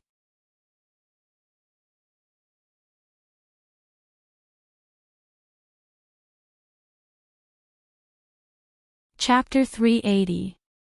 The old ancestor came. Once those words were said, everyone seemed to have been injected with chicken blood. A trace of indescribable excitement immediately appeared on their faces. After all, the old ancestor Jiang Yan was the current spiritual totem of the Jiang clan. Now that the Jiang clan raised the flag and wanted to become enemies with Tiandu, everyone was fighting fiercely. Only the old ancestor was nowhere to be seen, so it was inevitable that everyone would have doubts in their hearts. They could clearly choose to ascend to the higher realms, so why did they have to go against Tiandu? What was the reason? In reality, everyone knew very well why the old ancestor did this. But as long as the old ancestor did not appear, this question would always linger like a nightmare, forever shrouding everyone's heart. The most frightening thing in a battle was to lose morale. Luckily, the old ancestor finally appeared. The spiritual totem was erected again, and everyone's heart was filled with an extremely strong fighting spirit, causing the slightly dispirited morale to instantly soar to the peak. The majestic Jiang clan, flourishing without decline. The giant natives summoned by Wushu had no life to begin with, and each one of them had to face the encirclement of dozens of celestials. Thus, under the continuous encirclement of everyone, the natives could only collapse one by one, turning into a pile of rubble and mud that fell to the ground again. Then, the celestials of the Jiang clan who had freed up their hands immediately turned towards Wushu's direction, firmly surrounding him in the center. back to Wushu's side. As one of the best 1,000-year-old Go in Qin-Chi's heart, Jiang Yan was indeed very patient. He already knew everything that happened on the island, but he still did not immediately stand out to lead everyone to besiege Wushu. Instead, he allowed everyone to suffer a huge loss at Wushu's hands. He was Go, and also waiting. Just waiting for the moment Wushu let down his guard, and then launching a fatal attack. For a smart person, 10,000 meaningless attacks were clearly not as effective as a single fatal attack. Just in terms of cultivation, Jiang Yan, who had lived for over 1,000 years, was clearly stronger than Wushu. Thus, when he steeled his heart to launch a sneak attack, even with the protection of the Wuji apricot yellow flag, Wushu was still unable to completely dodge the attack. But fortunately, Wusu reacted very quickly. Furthermore, his clothes were defensive magic treasures. Therefore, the killing move that Jiang Yan had been holding back for a long time only managed to cut off a piece of flesh from his waist. Immortal cultivators did have the ability to regenerate broken limbs. But this takes time to recover slowly. It is impossible to be like Wolverine and Deadpool, whose bodies were clearly chopped into minced meat, but it didn't take long for them to return to their original appearance. That was unscientific. For immortal cultivators, the body was merely a vessel, while the soul was the absolute core. However, once they lost the protection of the vessel, their divine soul would gradually weaken until it completely disappeared from the world. Therefore, for high-level immortal cultivators, the physical body was also an extremely important part of them. It was absolutely impossible for them to abandon it easily. This was the first time Wushu had suffered such a serious injury. Wushu lowered his head and looked at the wound on his waist. His face was as cold as a poker card. He silently took out a healing pill from his Sumra mustard seed bag and swallowed it. Then, he turned his gaze to the forest below. Subsequently, a figure slowly flew into the air under Wushu's gaze. Jiang Yuankue took a closer look. After seeing the person's appearance, he couldn't help but exclaim, "Fengyan. Why are you here?" Because of the previous act of snatching the Adumbra flower, Jiang Fengyan had been punished by the old ancestor to meditate in the dry pool, so Jiang Yuankue didn't expect to see his son here. However, Jiang Jingqing immediately figured out the reason, so he immediately cupped his hands and saluted. Jingqing greets the old ancestor. After hearing this, Jiang Yuankue was stunned on the spot. At this time, he finally reacted, "Jiang Yan, Jiang Fengyan." It was only a difference of one word, but their identities were worlds apart. Jiang Fengyan was a direct descendant of the Jiang family, so the only similarity between the two was probably the blood flowing in their bodies. Bloodline possession. It must be a bloodline possession. The old ancestor forcibly took away Jiang Fengyan's body and erased his divine soul at the same time. Yuankue, the Jiang family has reached a critical moment of life and death. This old man has to do this. If I don't do this, not only Fengyan, but even you and the tens of thousands of Jiang family members on Daiyu Island will die in the hands of this person. I hope you can figure this out and don't hold a grudge because of this. Jiang Fengyan flew to the side of the two, then said this to Jiang Yuankue through voice transmission. After hearing this, Jiang Yuankue looked up to the sky and screamed in extreme pain. Then, as if he had gone mad, he turned around and flew in the direction of Qisha Peak. Yuankue. Seeing this, Jiang Jingqing stepped forward to stop Jiang Yuankue.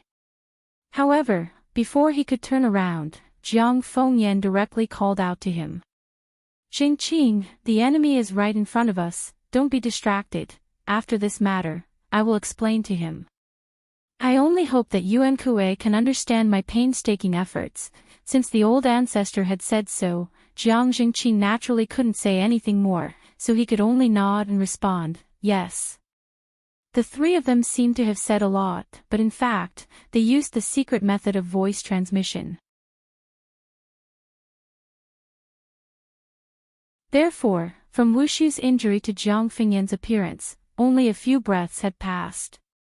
And at this time, Wushu also used a spiritual pill to stop his injury. Bloodline possession, is it? Come on, then let me see, old man, other than sneak attacks, what else do you have? If Wushu was an elegant young master before, then at this moment, he had already become an injured beast. So, after a roar, Wushu picked up the apricot yellow flag and pounced directly at Jiang Yan. Seeing this, Jiang Yan did not retreat. Instead, he suddenly made hand signs and shouted loudly, I am Jiang Yan, the ancestor of the illustrious clan, listen to my orders. Following his order, the Jiang clan celestials present all made hand signs one after another. Jiang Yan was at the core of the formation, and he felt hundreds of huge true essences constantly surging towards him. And the power of the yin-yang six directions formation was truly displayed after he, the backbone, appeared. Brilliant heavenly might, transform into divine thunder. 6 lines of space, rebuking without arrogance. In an instant, lightning appeared in the void, and heavenly thunder rumbled. Jiang Yan held the thunder in his hand, and his eyes were wide open in anger, as if a god had descended. Let me emphasize again. This is not an entertainment stay-at-home dad, nor a restaurant stay-at-home dad. This is returning from cultivation to become a stay-at-home dad. The theme determines that I can't be a daily life, and the main storyline is not changed at all, right? As a dignified soul formation cultivator, isn't it too ridiculous to go to the entertainment industry? I have my own main storyline, my own plot arrangement, but when it was published, because I was too concerned about the reader's comments, I lost myself. Before, I even mistakenly thought that cultivation and stay-at-home dad were conflicting. Until now, only then did I realize what was going on. I am not money, I can't make everyone like me. I can only do my best to write the story I want to write. If you think it is good, please recommend it to your friends after reading it. If you think it is not good, then please put it aside and find another book you like to read. I only hope that we can meet again in the future. Because this is only my first book, and definitely not my last. I have always been working hard to improve myself, hoping that I can write better in the future so that you will be satisfied. Sincerely. In addition, the part about Nyan will not be lost, and will instead be written better, because when I think of the later plot, I feel that I have found the surging passion I had when I first opened the book. Since I am a cultivation stay-at-home dad, then I will bring out the characteristics of a cultivation stay-at-home dad. Don't mention the word stay-at-home dad, everyone will think of the same thing.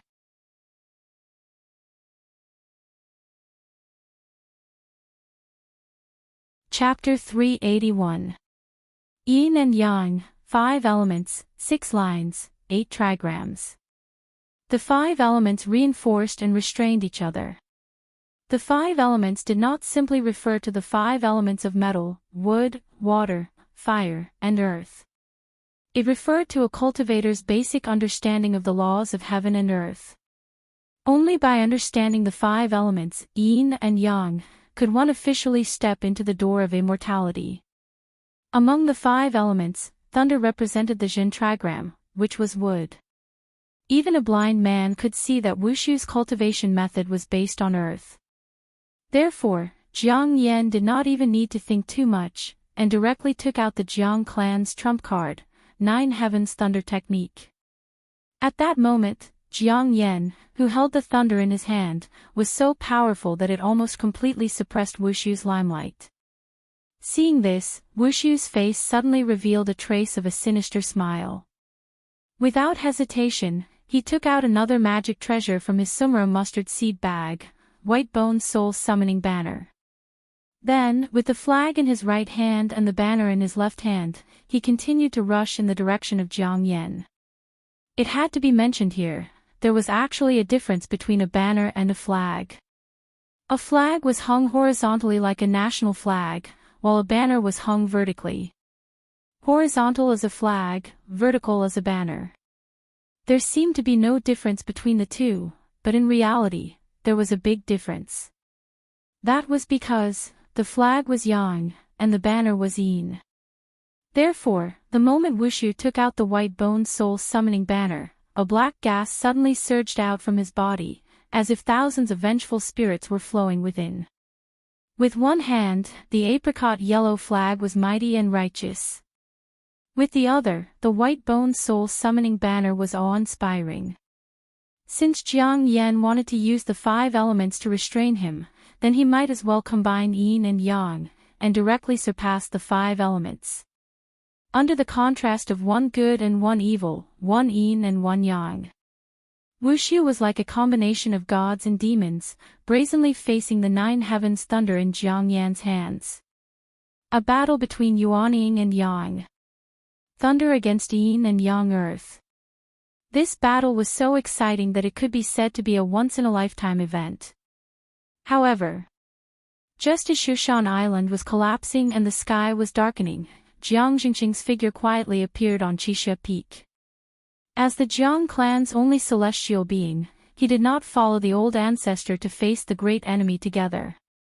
Instead, he came here to find Jiang Yuankue. As soon as he stepped into the ancestral hall, he saw Jiang Yuankue kneeling in front of the Jiang clan's ancestral tablets with a stupefied expression. It was unknown what he was thinking. Seeing this, Jiang Jingqing couldn't help but fly into a rage. He directly grabbed Jiang Yuankue's collar and lifted him up from the ground.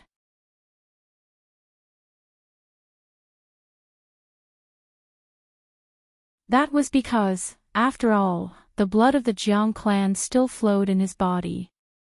Jiang Yuankue hesitated for a while with a complicated expression.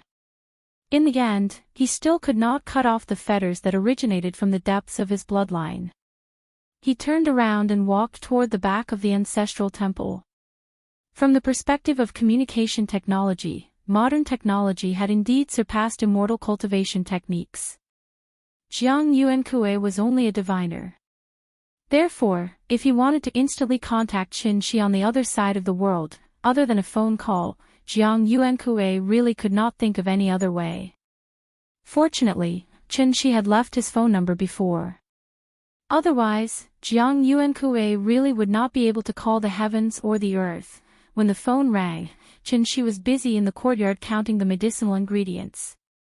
He was preparing to officially start refining medicine at night after Ninian fell asleep. Hello. Who is this? Mr. Qin, it's me, Jiang Yuankue.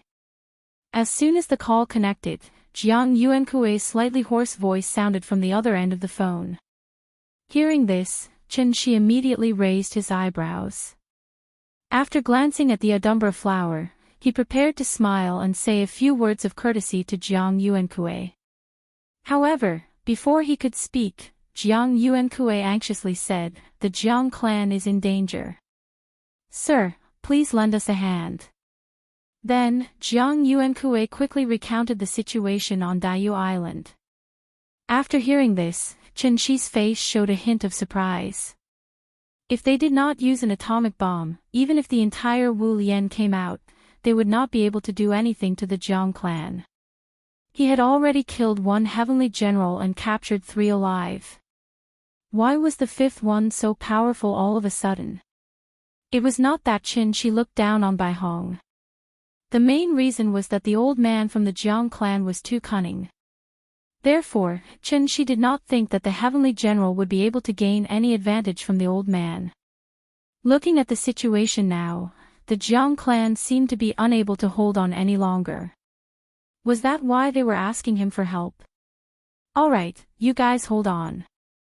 I'll be there soon. In any case, he had taken something good from them. Naturally, Qin Shi could not leave them in the lurch. Therefore, he agreed to Jiang Yuankue's request.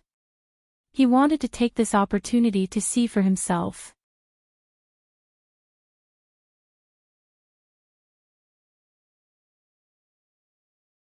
Chapter 382. After explaining the situation to Qin Ruoying, Qin Shi set off for Daiyu Island. As soon as he got close to the waters around Daiyu Island, the sky suddenly darkened. Thunder and lightning intertwined, and torrential rain poured down. Thick fog rolled and rose from the surface of the sea, and the sea looked as if a tsunami was approaching. The waves surged over one after another, as if thousands of soldiers and horses were screaming, charging, and fighting. From time to time, waves soared into the sky, creating splashes of water that were more than 10 feet high.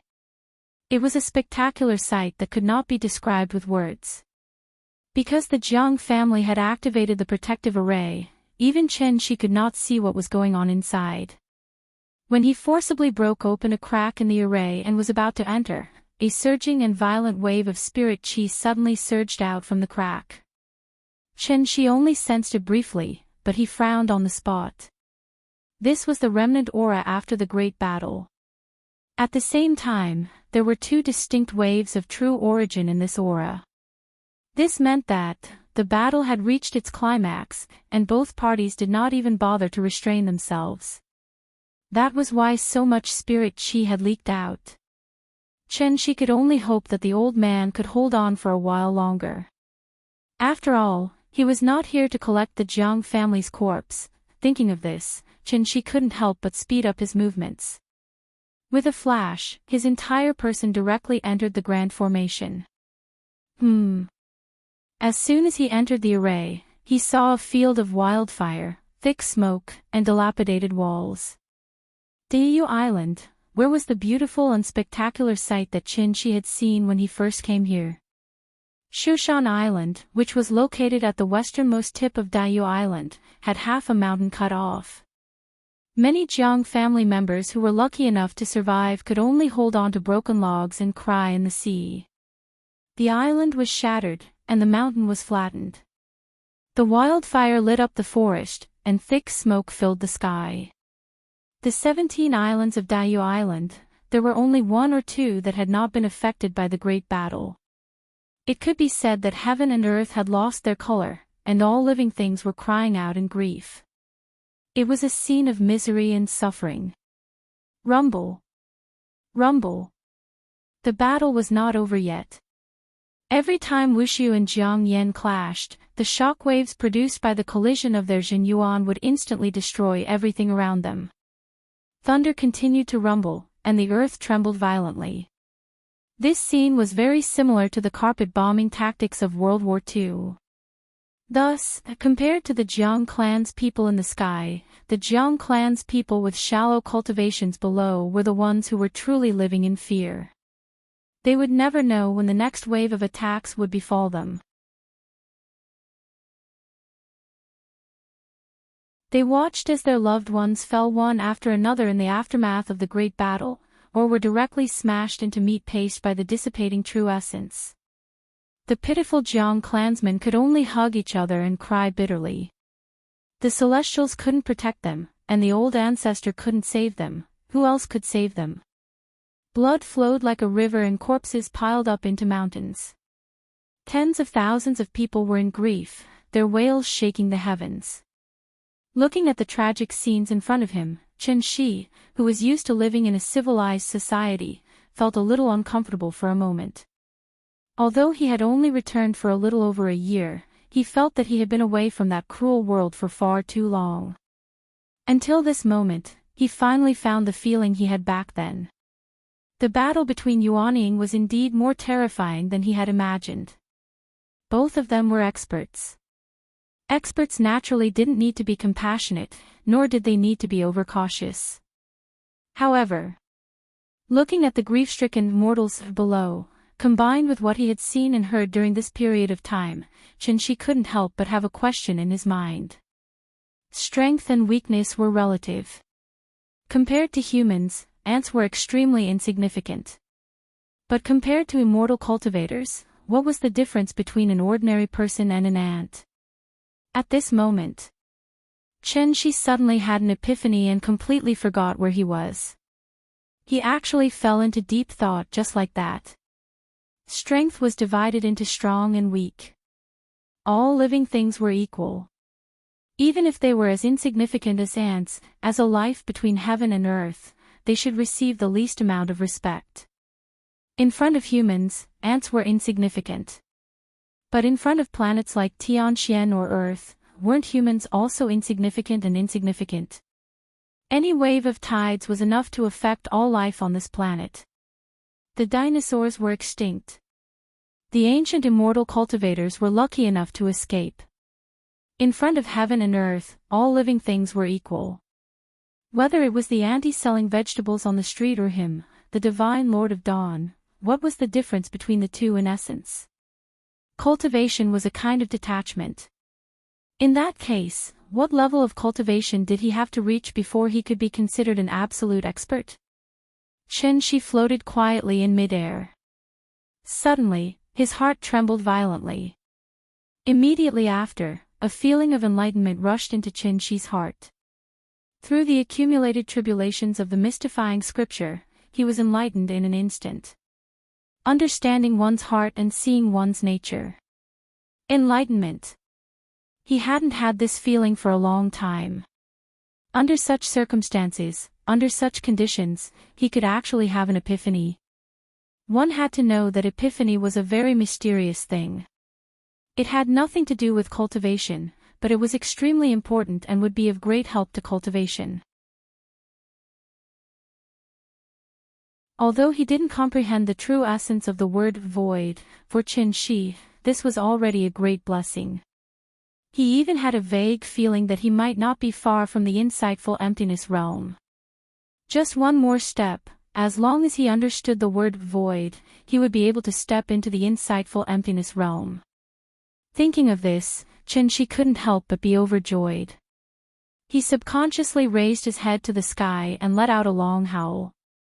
His voice was full of joy. But this joy was obviously somewhat out of place with the atmosphere on Daiyu Island. Wuxiu and Jiang Yan's 5 senses were very sharp. Even though they were fighting fiercely, both of them noticed this extremely discordant howl. Mr. Qin. When Jiang Yan saw the figure in the distance clearly, he couldn't help but exclaim in surprise. One had to know that Jiang Yan had been reincarnated through possession. After several rounds of fierce fighting, his body was already somewhat overwhelmed and could explode and die at any time. When that time came, who in this huge Jiang clan would be able to stop Wuxiu for a moment? Therefore, after seeing Chen-Shi's figure, Jiang Yan was suddenly very excited. It had to be said that the 3 words Mr. Qin did indeed have a strange magic power. After Jiang Yan blurted out these 3 words in a moment of excitement, the scene became strangely quiet. The Jiang clan celestials all looked in the direction their ancestor was pointing. Even Wuxiu, he actually stopped fighting temporarily and turned to look in Chen-Shi's direction. In an instant, Chen-Shi had become the focus of everyone's attention. Seeing this, Chen-Shi suddenly came back to his senses and finally remembered why he was here.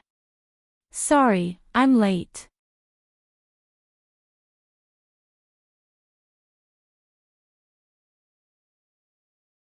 Chapter 383. This was how Mr. Qin, who was the center of attention, appeared in the sky above Daiyu Island. Then, he flew to Jiang Jingqing's side. Perhaps it was because he had just had an epiphany, but Chen-Shi was in a good mood. He even nodded at Jiang Jingqing. Seeing this, Jiang Jingqing smiled bitterly and shook his head. Mr. Chen was in a good mood. The mood of this group of people was very heavy. Hey, where's your ancestor? Is he okay? After all, Chen-Shi owed him a favor. Naturally, he had to express his gratitude. But he looked left and right, but did not see Jiang Yan's figure, which was why he asked this question. I'm here. Mr. Mang, I'm very happy that you're concerned about me. Hearing this, Jiang Yan forced a smile and responded. At this time, Chen-Shi finally noticed the young man beside him. If he remembered correctly, this young man was the one who wanted to take the Adumbra flower away from him. Wait a minute, this kid was not even a diviner, right? How did he become so powerful after not seeing him for a few days? Feeling the surge of true origin in Jiang Yan's body, even Chen-Shi could not help but be stunned for a moment. Immediately after that, He seemed to have suddenly thought of something. He could not help but ask tentatively, "Bloodline possession. You're very knowledgeable, Mr. Mang." Hearing this, Jiang Yan nodded straightforwardly, confirming his guess. The so-called bloodline possession was actually a taboo technique. It went against the rules, so it was not tolerated by the world. A very simple example could be given. If a grandfather took away his grandson's body, how should the father address his son? Should he address his son's body as his father? Or should he address his father's soul as his son? No matter who it was, they would not be able to accept such a strange thing. But even so, bloodline possession was still a common occurrence. After all, compared to outsiders, the possessor and the possessor shared the same bloodline. After possession, it was naturally easier for the possessor to unleash his original strength. Looking at Jiang Fengyan, who had a young face but was extremely mature in his behavior, Jiang Fengyan felt a chill run down his spine. Chen Shi was speechless. However, this was someone else's family matter after all. As an outsider, he had no right to interfere.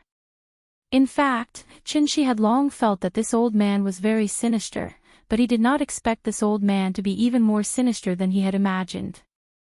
The old man had used the soul crystal to live for thousands of years. Chen Shi thought that he had taken over the body, so he could only stay in the soul crystal for the rest of his life. He didn't expect the old man to have such a trick up his sleeve. It wasn't until today that he seized his great-great-great-grandson's body. Jiang Fengyan was a good material. He could be considered to have excellent aptitude.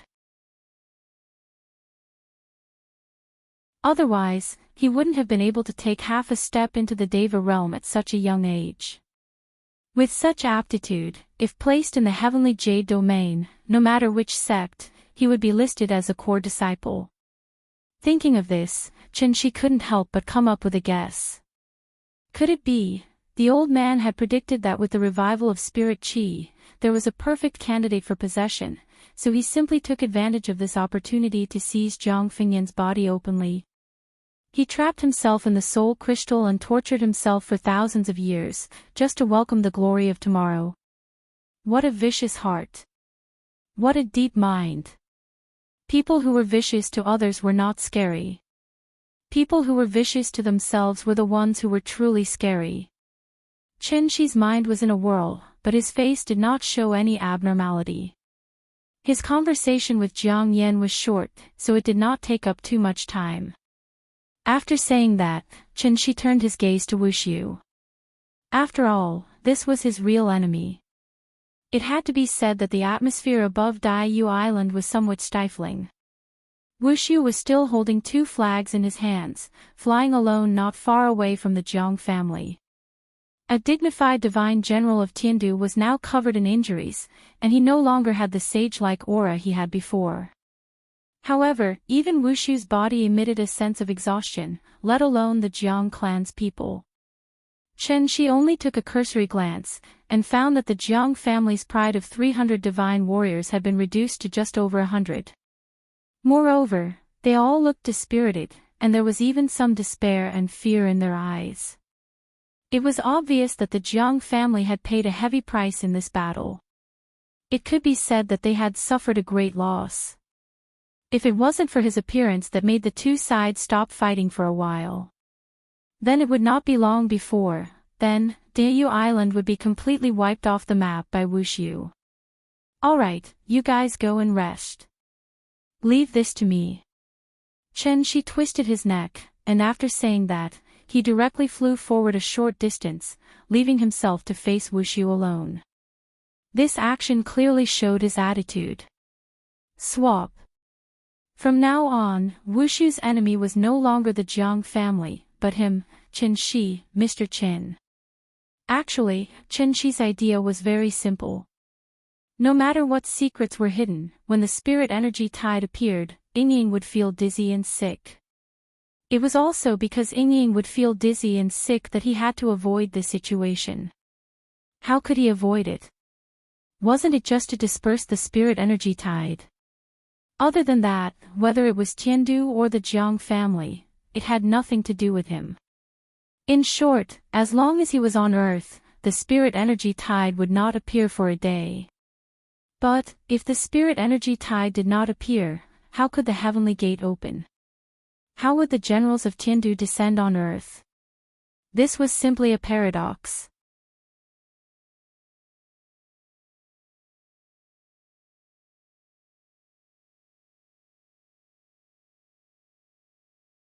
Chapter 384. Under Chen Shi's watch, Wushu suddenly turned into a cloud of dust and dissipated in front of everyone's eyes. Chen Shi had come all the way here and had barely exchanged a few words. How could he allow this guy to escape so easily? Therefore, the moment Wushu's figure dissipated, Chen Shi drew his sword. As soon as the sword was drawn, the skies suddenly darkened. The long sword turned invisible, and the twilight in the sky silently closed. Heaven and earth were silent. It was as if only one person, one sword, and one grain of sand were left. This was the earth escape technique of the 5 elements. It was also the escape technique that Wushu was proud of. As soon as this technique was drawn, Wushu's entire body was like thousands of dust and gravel in the air. It was invisible and unfathomable. But it was a pity, Wushu had underestimated Chen Shi's strength. If he had left before Chen Shi arrived, Dayu Island would have been like his back garden. He could come and go as he pleased. Since Chen Shi was already here, it was destined that he would not be able to be as relaxed as before. Chen Shi still used the first move of the Moonlight Sword technique, the sword hid the void.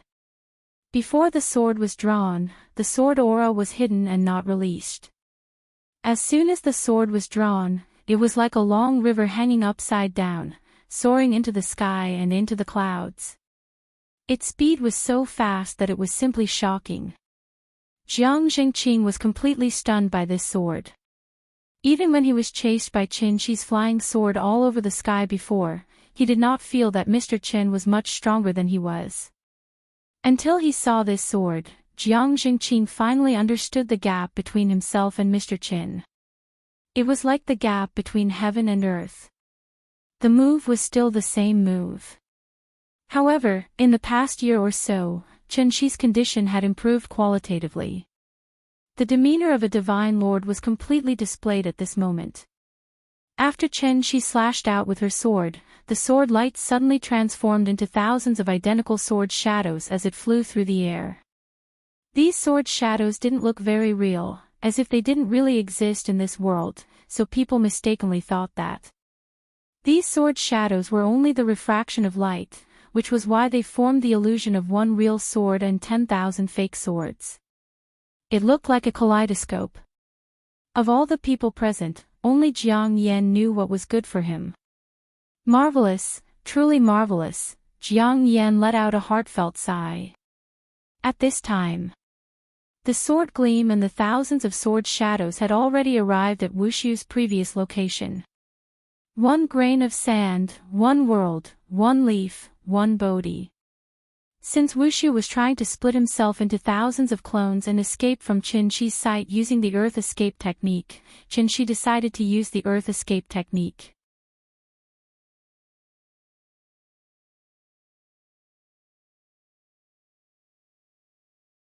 Since cultivators could unleash power beyond normal by burning their blood essence, then similarly, if one used their blood essence to feed a magic treasure, it would be able to unleash power beyond its current level. Therefore, when Wushu's blood essence splashed onto the banner, a terrifying murderous aura exploded from the white bone spirit summoning banner. In an instant, the Wushu flag was like a drop of ink in water. Countless black smoke gushed out from the flag and spread rapidly. The black smoke quickly covered the sky. At this moment, Wushu's voice sounded from the black smoke. "You're giving me 3 moves, right? If that's the case, I won't be polite with you. Wushu is here, please enlighten me, mister." Following Wushu's roar, a surge of true essence surged out of the black smoke. Due to his previous promise, Chen Shi could only use his sword to protect himself. His body lit up with a golden light, wanting to use it to block Wushu's attack. However, the violent impact that Qinshi imagined did not come. In his perception, the true essence in Wushu's body was like air in a balloon. Because it was so large, even the balloon burst. Then, the true origin energy surged out in all directions in a ring shape. Qinshi was stunned. Because he did not understand what Wushu's move was. Could it be that he was here to perform a fairy scattering flower? Qinshi was puzzled. Suddenly, he shuddered, and then suddenly came back to his senses. No! This guy is trying to escape. This time, it was really Qinshi's turn to be nervous. Not to mention anything else, if he really let Wushu escape from under his nose, he would lose a lot of face. Thinking of this, Qinshi immediately waved the sword in his hand. The sword light immediately shot out like the rising sun. Thousands of golden clusters of light instantly dispersed the black smoke and illuminated the entire sky. Unfortunately, Qinshi's reaction was still a beat slower. After the feint, Wushu had long disappeared from his sight.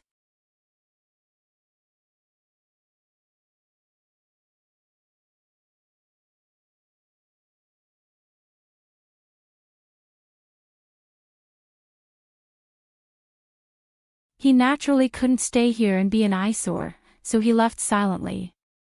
Before leaving, he also took the initiative to leave a restriction on Qixia Peak to prevent similar incidents from happening again. In fact, Qinshi also felt a little regretful in his heart. After all, there was an old saying, if you cut the grass without removing the roots, it will grow again when the spring breeze blows. Today, he couldn't stop Wushu.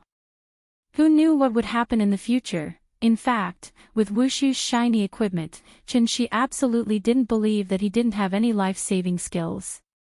Did he really think that Wushu was a wild chicken on the roadside that could be killed at will? Therefore, Qinshi could only make up his mind now.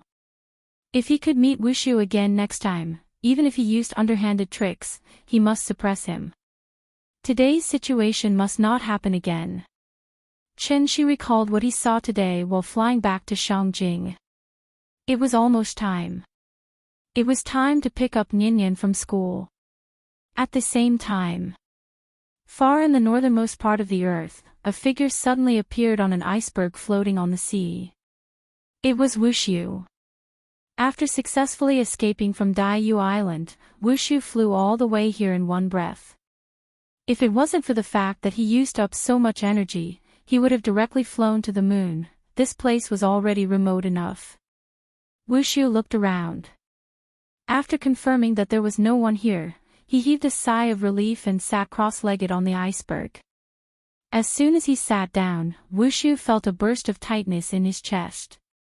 He didn't even have time to take out a pill from his summer mustard seed bag before coughing out a mouthful of blood. The blood splattered on the pure white iceberg. It was particularly dazzling. It was obvious that he had suffered a very serious internal injury. However, this injury wasn't caused by Qinshi.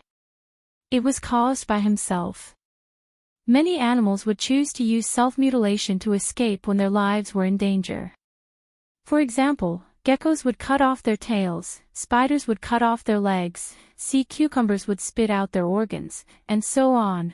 The reason why Wushu was able to escape from Qinshi's eyes was because he used a method similar to this principle. That was blood escape. Using the blood escape would consume one's own essence blood. How important was essence blood to immortal cultivators? Wushu would never use it unless he had no other choice. He was forced into a corner by Qinshi. However, no matter what, it was better to be injured than to die, right? At the thought of this, Wushu chuckled. He could not help but reveal a smug expression on his face. Baihong and Shui Xiang didn't know how to use this secret technique. He was the only one who knew how to use it. Mr. Chen, right? I'll remember you. You'll let me have 3 moves first, right? Just you wait. Next time, I'll let 300 divine generals attack you once, and then I'll let you have 3 moves first. I'll keep my word. Wuxia looked up at the sky and threatened. However, he was so excited that he spat out another mouthful of blood. Do you think everything will be fine just because you've blocked the divine gate? He. At this moment, Wuxia had reverted back to his crazy self. He was severely injured, but instead of healing himself, he sat on the iceberg and muttered to himself. Master once said, the soul mirror will be unsealed within 10 years. Let me calculate the time. 1 year in heaven, 8 years on earth. If that's the case, doesn't that mean I'll have to stay in the lower realm for a full year? Wait, doesn't that mean I'll lose 10 years of my life for nothing? No wonder no one wants to come to the lower realm. Yuhuan Tianzuan, oh Yuhuan Tianzuan, I'm going to lose big this time. You'll have to make it up to me when the time comes.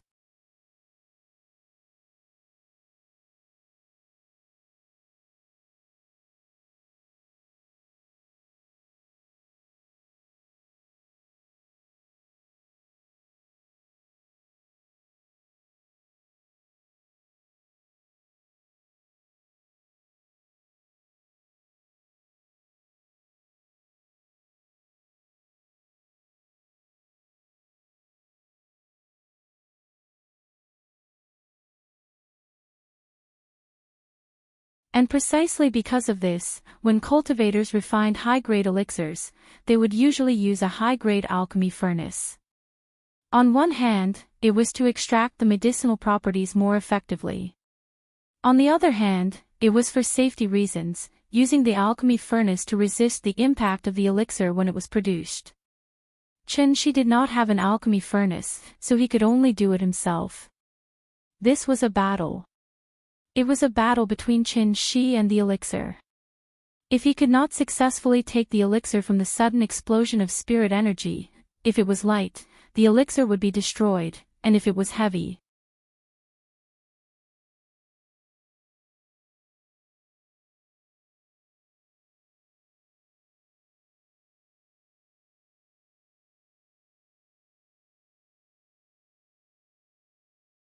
Seeing this, Chen Shi could not help but let out a long howl, and immediately rushed toward the ball of light. It was not easy to wait for the elixir to come out of the furnace. If he really failed at this time, wouldn't he be depressed to death? The spiritual energy turned into gusts of wind, like sharp blades, constantly slapping Chen Shi's body. Even if his cultivation was unparalleled, at this moment, he could only barely withstand the pressure, and then slowly approached the elixir.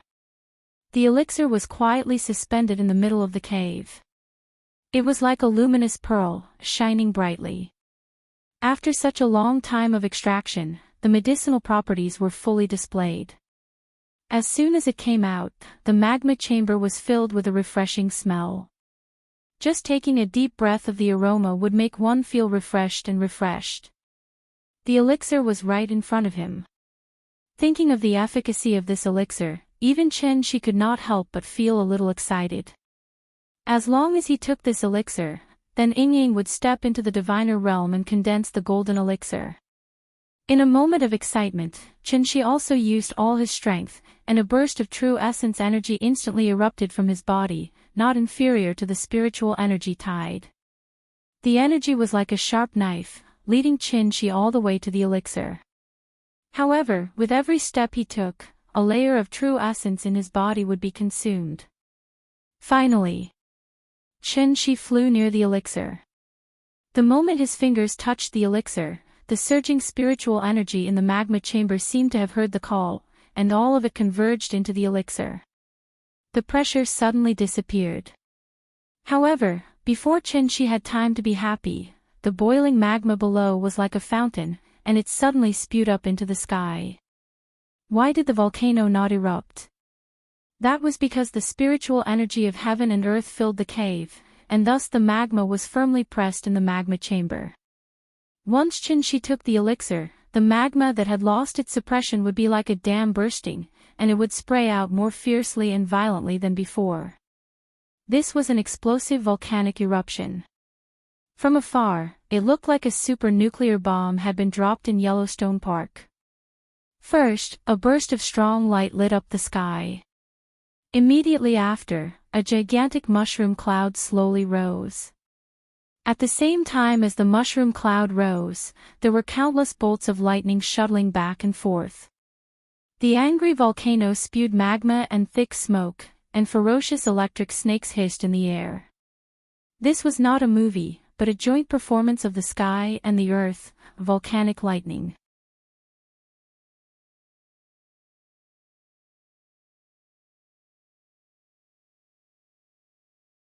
Chapter 389. The supervolcano erupted. At that moment, the entire world seemed to have quieted down. The crater of the volcano was like a lit-up firework.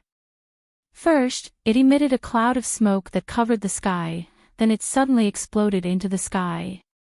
In an instant, a mushroom cloud formed by volcanic ash and steam rose into the sky, almost breaking through the clouds. Dark red magma spewed out along with the billowing black smoke. The red-hot rocks were pushed into the sky and exploded like fireworks, then fell in all directions. From afar, it looked like thousands of meteors had passed by, leaving streaks of fiery red marks in the sky. At the same time, the shock waves that accompanied the explosion spread out wave after wave. Countless boulders were blown away by the strong wind, and countless trees were uprooted. The accumulated snow on the ground turned into white smoke and drifted in all directions. At that moment, all living things cried out, and the plants bowed their heads. Because sound traveled the slowest, after the shock waves exploded, the loud rumbling sound began to spread out in all directions. The entire earth was shaking violently.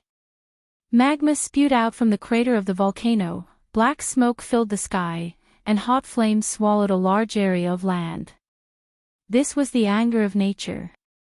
All living things were destined to be doomed, and could only helplessly fall into this terrible disaster. This scene, it must be the so-called, the birth of a drought demon. Thousands of miles of land were barren. Starving people were everywhere, and not even a blade of grass grew. She turned into a golden light and flew out of the thick smoke. When he saw the scene in front of him, he finally realized what he had done. The huge Yellowstone Park had become a purgatory. Magma spewed out from the crater of the volcano, spreading out wave after wave. Magma spread all over the ground, like a bright red wound, and blood was gushing out. This was definitely an accident. She looked at the scene in front of him, dumbfounded. After he came back to his senses, he began to think about how to remedy the situation. After all, he was not a patriot. Although the United States was annoying, the people of the United States were innocent. Shi's worldview was not so twisted and dark. How to remedy it? This was really a problem. Volcanic eruptions were not short-lived, but rather a continuous process. Once this hole was opened, magma would continuously gush out from the ground. This would last for at least a few hours, at most a few days, or even a few years. Rain could not extinguish a volcano. This was because volcanoes were not only found on land. There were also volcanoes under the sea. Even the sea could not extinguish a volcano, let alone a few heavy rains. She looked at the crater with a worried expression.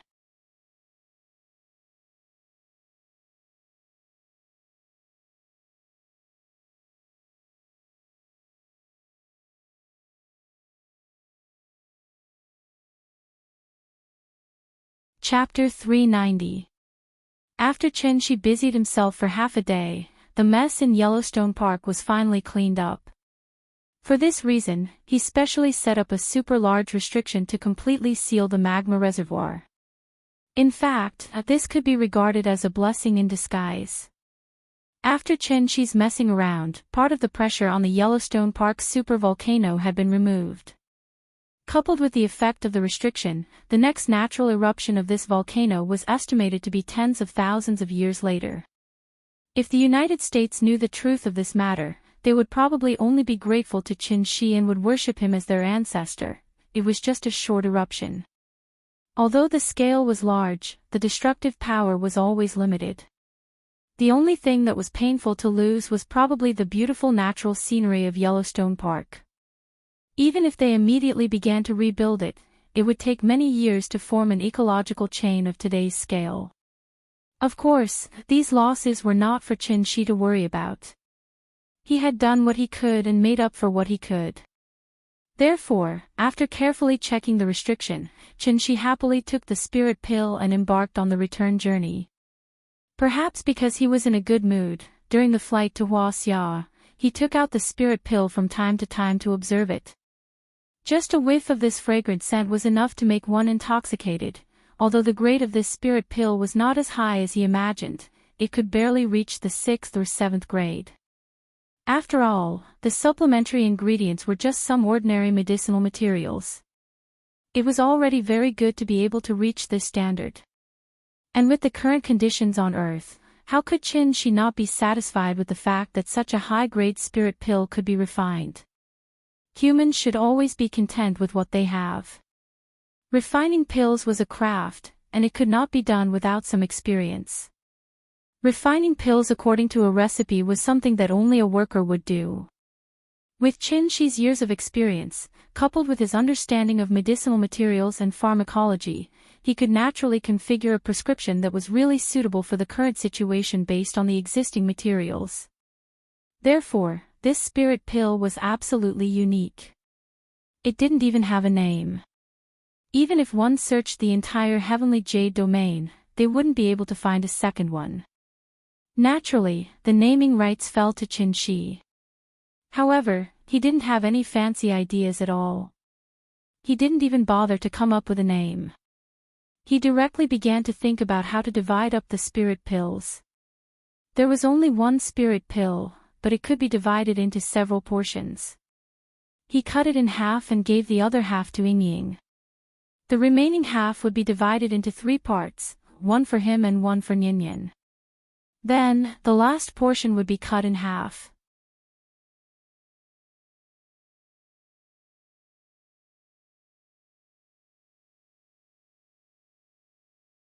So after hesitating for a moment, the little girl frowned and whispered softly, "I like both. Dad's cooking is delicious."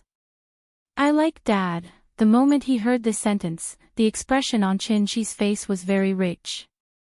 "So if your father doesn't know how to cook, you won't like him." The little girl's answer wasn't wrong, but it wasn't perfect. After the teacher's guidance, she finally realized the importance of her father, so she quickly nodded and affirmed, "Even if Dad's cooking isn't good, I like Dad." Children's words carried no harm. It was actually quite interesting to listen to children talk when they had nothing to do. After the little girl sat down, it was the brothers' turn. Because they were twins, the two of them drew a picture together. The teacher asked questions as usual, but she didn't expect to make a mistake here, and that was, she didn't find out the child's family situation clearly. Therefore, when the teacher casually asked who was the father, the brothers exploded on the spot. "We don't have a father." Old Gu didn't teach them this, and the old man wasn't so petty. In fact, it was Gu Yao who taught them this. Perhaps it was because she quarreled with Xia Kaiji when she was alive, so Gu Yao had been holding back her resentment after she died, so she would instill this idea in the brothers from time to time. Of course, they had to listen to what their mother said. So, they didn't have a father. When the brothers shouted this sentence in unison, the teacher knew that something bad had happened. Sure enough. As soon as the brothers finished speaking, the other children were surprised and started to talk about it. "Teacher. Is he a wild child without a father? Mom told me before. If I'm taken away by bad people, then I'll lose my parents and can only become a wild child." Wild child. He's a wild child. Wild child. In recent years, the divorce rate had been increasing, and the impact of parents' divorce on children was definitely the most profound and heavy. This was a sensitive topic. Therefore, the kindergarten teacher paid attention to this issue, and even specifically investigated the family situation of each child before entering school. Chen Shi didn't think much at that time, and directly said the names of Xia Kaiji and Gu Yao. He never thought that the brothers wouldn't recognize this father at all. You're tuning into the LoveLore Library YouTube channel. We're so grateful for your support, and don't forget to subscribe to join us on this incredible journey through captivating stories. Your generosity through donations truly makes a world of difference, as it's the primary source of revenue that allows me to expand and enhance this channel for you. Thank you from the bottom of my heart for being a part of this adventure.